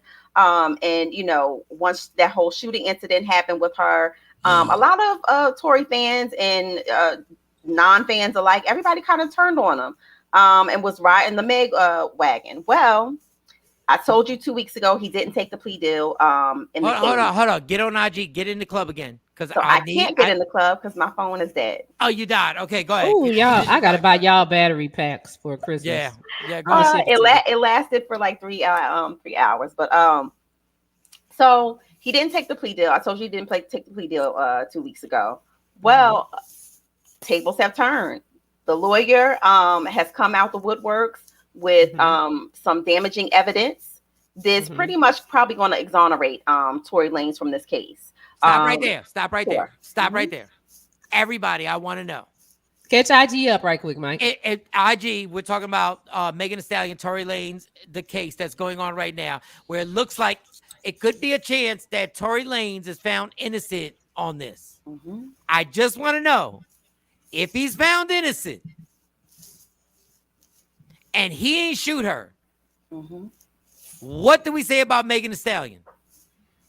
She lied. One by one. She lied. Know. Okay. So she's gonna get a pass. Your turn. This is a criminal case. And so definitely because they went forward and moved forward with the case against Tory Lanez, was good for the goose, is good for the gander. It may very well turn around and she could face just like with Jesse Smollett. But I know you're being professional. You're doing a great job. I want to know your opinion on her now. I want to know if y'all gonna cancel the bitch. Are we gonna cancel Megan? Yeah. Nope. I mean, they probably not. Because she kept if he is found that absolutely beyond a doubt that he did not shoot her, and mind you, some of the evidence that has come to light and the police have substantiated this evidence that she was having a fight with a female friend prior to this happening, and the witness is not tied to Tory Lanez or her. It's an independent witness. Has stated that the gunshot came from her friend and not Tory Lanez. And then the police have also identified that there was gun residue on the friend's hand. Now they can't find the fragments of the bullets anymore. There were supposed to be fragments of the bullets that they can't find it. They all of a sudden can't find it. And all I'm going to say to all you artists, all you artists right now, I'm going to tell you right now, from here on out, I'm going to mind my business and just joke about you. I'm not getting invested in y'all no more. Because y'all had me on K104 defending Tory Lanez because I was like, wait, we don't know what happened. And women were like, and the two women on there were like, yeah, Tory Lanez shot her, and did this, and did that. And I was like, yeah, but we don't know. They pretty much canceled him. And if you don't remember when he did he didn't get canceled? Yes, he did. They drug Tory. They was going for his neck. He has gotten a tremendous backlash from this. Not only that, it's hurt him financially. He has not been allowed to perform at certain concerts. And if you remember when he was brought out, they didn't even cross paths. They didn't see each other. But because they were at the same concert performing, remember when the baby brought him out on stage? The judge brought him back to court and violated him. So what I'm going to do is mind my business from here on out and just joke. But he dropped the album, did the sales, did the little FTP or whatever it's called. And he did the NFTs. But my thing was he did some other stuff. He performed. But if you say I shot you and I didn't, that's messed up. I got I got severe with the power and the clout that largely we did cancel him. Yes, and with the power and the power and the clout that Meg has, Meg is not only and I don't want to say she's crossed over in her music, but she's crossed over in genre in terms of being accepted by mainstream music. Now, and let's be clear, her last album flopped. So you have to look body, at yada that. Yeah, that didn't do the numbers that they thought. It may not have done the numbers, but when you look at it from a global standpoint, from social media, it was it went viral for TikTok, and I guess those are the measurements these days. It was still successful. So even in her own right, in those things, she just got the hottie sauce at KFC, Cardi did the same thing and made sure her album sales was popping. True. But Cardi is, we look at Meg as the princess, as we don't put her and Cardi in the same boat. No, because she's not on Cardi's level. But in a sense, her proven guilty is dead now. It doesn't matter. Right. Anymore. He was tried he was definitely tried in the media. Who? I was mad at him. I was mad about it. Yeah, why was you mad? This is what I'm talking about. Yes. I'm not catching feelings for y'all no more. I'm not going to put my feelings in because people were legitimately mad.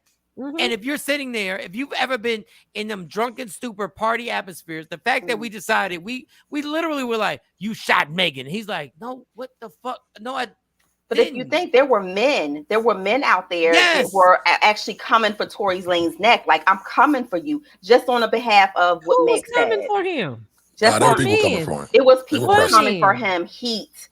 In the industry, heat, people siding with Meg and just taking Meg's word for it, not even giving Tory the benefit of the doubt of it. When we see you and this like that, that's how emotional we get. And I'm going to practice this. I'm not getting in y'all business no more. Y'all not getting me all up caught up. I'm going to just crack jokes about everything, and I'm not getting emotional about y'all no more. I think the part for me that made me so upset was that, like you said, men were saying, oh, when we see you, we this. But what frustrated me about it was, okay, but when your homeboy is offended, you get on a plane and go make it happen. So for me, it was the whole protection thing. Because I like Tory Lanez. I've seen him perform, been to a couple of his shows, and was like, oh, he does a great show. But then when I heard about all this and started looking at their relationship and some of the pictures and some of his actions, some of the things that he had done in the relationship, it made it very believable that he was that type of abusive. And then we had the stories at the party from one of the Kardashians, old girl, that she smacked him up at the party. Now you have to remember, she's a tall glass of water. Right, she smacked him up at the party, and this is why I'm not messing with y'all no more. I'm not getting emotional about this. I'm not doing it because but it's just unfortunate. It's unfortunate. I think look that stupid. We play this hamster wheel a lot of times when these stories come out, and people just automatically take sides before they even hear all of the facts or all of the evidence comes out, and this is what happens. It destroys careers, it destroys families, and so much more. And y'all talk, and this is the other thing, because I'm not a tough guy. I'm 5'7". I'm not a tough guy. Why did you say that? No, but all you guys 5'7" has nothing to do with it. No. It does have something to do in the man world. So don't. It does. 5'7" is okay in the man's world. No. Right? It's 6'4" and 220. You're missing the point. That's why women should leave men's stuff alone. Because I know for a fact in these streets, if I'm not known for a killer, if I'm not known for shooting off, they're like, I will beat your ass, little Michael Shawn. But if I'm food, but if I'm known for just being the first one to take out a gun and shoot somebody, then all of a sudden I'm looked at differently. Right. What I'm saying is that these cats was really like, if Tory Lanez comes to Houston, we're going to do this, and that. Yes. Y'all would not have done that to other people. Y'all did it because y'all saw the little guy. And y'all was talking crazy. They weren't gonna do nothing because that's a whole bunch of talk. No. If you come here, when they rappers, want somebody, Shawnee, rappers. There's a gang of rappers who are dead. Yeah, and that's what I was trying to say. There's a gang of rappers who are dead. Like, we're not taking that lightly. Right. But Kamari, you hit it on the head. What? Because he said fan culture is very powerful. I mean, Snoop is still talking about the time Biggie got on the radio and said, "Y'all gonna let Snoop shoot a video in Brooklyn?" And they shot up the video set. So they shot it up. I wouldn't have went to Houston if I was Tory. Mm-hmm. I wouldn't have been out at all, honestly. Well, and what I say is, but they know who to play with because it's very precise. When Death Row was at its height, and let's say Suge would have done that to Megan Thee Stallion, y'all wouldn't have been talking as crazy. But y'all pick on the dudes. Y'all pick on the dudes that y'all know to pick with. So you saying because Tory Lanez is like a little R&B dude?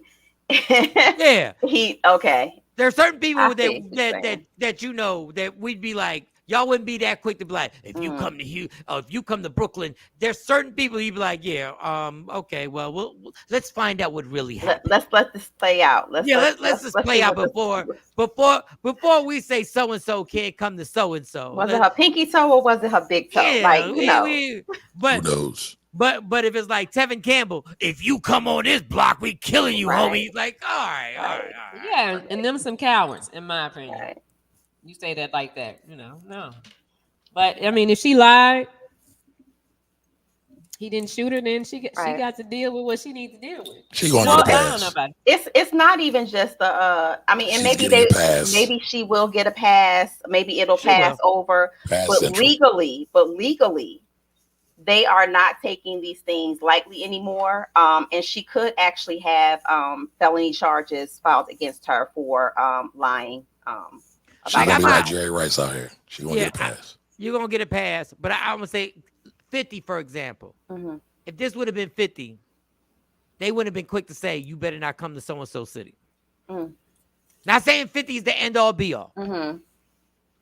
Because 50 would have addressed it directly, and y'all would have been like, oh, okay. We not saying 50 is the end all be all. Mm-hmm. I'm just saying 50 would have addressed it and be like, and what? You're saying the situation would have looked different. Everybody would have been so fast to jump in the front line, like, yo, 50, if I see you, no, you wouldn't. No, you wouldn't. No. But what did she do? Yeah, you're like, well, let me see if she's a Pisces or not. Let me find that out real quick. Let me just find out. Maybe she just had a bad day. But go ahead. What's the next story? Well, for all my Sex in the City fans, my diehard fired. My diehard. Listen, Chris Noth. What's his name? We know him as Biggs. We know him as Biggs. That's Carrie's Biggs. The guy that was her sneaky link in the series for Sex in the City. And so girlfriends get together and they name each other's boyfriends or whatever, and they'd be like, "Oh, how's Biggs?" Because nobody ever knew his name. He was the sneaky link, but it was the only person that she had in her life. But he's on the Equalizer, and he got fired off the Equalizer. He's on the Equalizer with Queen Latifah. If you guys watch that series, and it's actually good. They have the slowest fight scenes ever, but I love it. She's actually dope. The fight scenes are extra geriatric. But I like the show. I like the show. We love you, Queen Latifah. I like the show. Yes, I love the show, though. I think it's a good fit for her at this age. But two women who have claimed that, that he's basically sexually assaulted them, two of them are actually Black that have come out, Black models. Wow. And there's a few more there are more who are coming out the woodworks. And so he's basically issued a statement saying all of these women who are coming to the forefront, the sexual activities were consensual. Well, I guess they're not willing to take the risk, and they canned his ass. No, they fired him. And they can't. He's got fired. So he was on Law and Order. Whatever version of his Law and Order that he was on. And one of the girls said, this was crazy. One of the girls said he had a 20 ounce of beer while he was doing the taping. And when they would say cut, he would take the beer from under the table and take a swig. I was just jealous because I tried that and I got fired at K104. Listen. Doesn't work for everybody. It doesn't work for everybody. They got about 5 chicks who said, there's a lot to this. We ain't got enough time. And it's Chris North? Yes, I believe, and I don't believe. I believe some of it. I believe there's consensual stuff that went on, and then he got caught up in being Mr. Big, and then there was some unconsensual stuff that went on. I think there's some stuff where he offended women because he was so used to being able to be like, yo, just come here and make this happen. But they said there was one 17. There was one under. Girl. Yeah, they're gonna get him. I mean, they may not be able to get him on everything, but certainly when they put in an underage anything into the mix, I think there needs to be a reboot at a certain point where we need to go from this point on. I'm not saying he shouldn't get in trouble, but I do think we have to understand that they were different rules in 2000 than they are right now, and in 1998 that they are right now. Not making it right, because my daughter, I'd be pissed. But there are some rules that are just different now. They're just different. Sexual assault is sexual assault. So I'm wondering. I'm waiting, and I want to see the details in the case, how this unfolds, because again, consensual. There's a very fine line between non-consensual and consensual sex. But if you're in the room and I say, hey, you know what, I'm with it, and then we get in between in the mix of it, and I'm like, yeah, you know what, I changed my mind. I'm not about this life. I think I want to go. And you still go ahead and. But not even that. If I put my hand on your shoulder, Mo. Yes. And I say something crazy to you in your ear. Mm-hmm. You can get me for sexual assault. Well, sexual harassment. No, you can get me if I put pressure on your shoulder. Oh, yes, because you physically touch me. Yes, it can turn into sexual assault. Yes. Like, I'm not excusing anything. I don't give a damn about Mr. Big. I don't care what happens to him. I'm just saying. If you're sitting next to me and we're having a conversation and you whisper over in my ear and put your hand on my knee. Yeah, and I pull it over. Yeah. That is sexual assault. We don't consider that sexual assault. If I pull it over, it's totally different. You might be like, well, what? I just grabbed her knee and kind of like moved her closer to me. That was still a forcible. It's called forcible. So, personal space is important. Personal space is important. And I just want to see how this turns out. I want to see once the actual, people come forward and they start releasing some of the dockets. All right, let's get out of here. Because isn't there another Sex in the City coming out? Something like okay. It's like a spinoff. It's another spinoff, but all of us original Sex in the City followers, it's never as good as the first time. Yeah. All right, y'all. Let's wrap it up. I mean, listen, man. I exposed myself. I didn't even say pause. I'm a Sex in the City fan. I didn't even say pause. Like I watched. I watched the TV show on HBO. I watched the movies. I watched Jennifer Hudson do her thing. I actually teared up when Biggs left her at the altar. When she had to get in the car and run away and Biggs ain't come out and marry her. I was like, the fuck is going on here? Who didn't tear up? Damn it, I teared up too, damn it. Mike got red bottles in his closet. Hey, don't forget, Mike has a show Wednesday, Thursday, and Sunday. So Wednesday and Thursday, we are at the Arlington Improv. Go ahead, get your tickets. We're at the Arlington Improv. Go to @MikeShawn Comedy. Tap that link in the bio, and we're going to rock out. All right, y'all. Love me for who I am. And thank you for everybody on the show. Thank you. Kamari, thank you for spending extra time and talking about stuff that has nothing to do with NFTs and taxes and stuff like that. Sexy Mo, thank you. Shoney Scott, thank you. Jay Black left early. He's a slacker. Let's just say it. He's a slacker. The producer who doesn't produce. Jay Black doesn't care about this. Jay was going to therapy for his baby mama issues. Yeah, Jay Black, you're a slacker.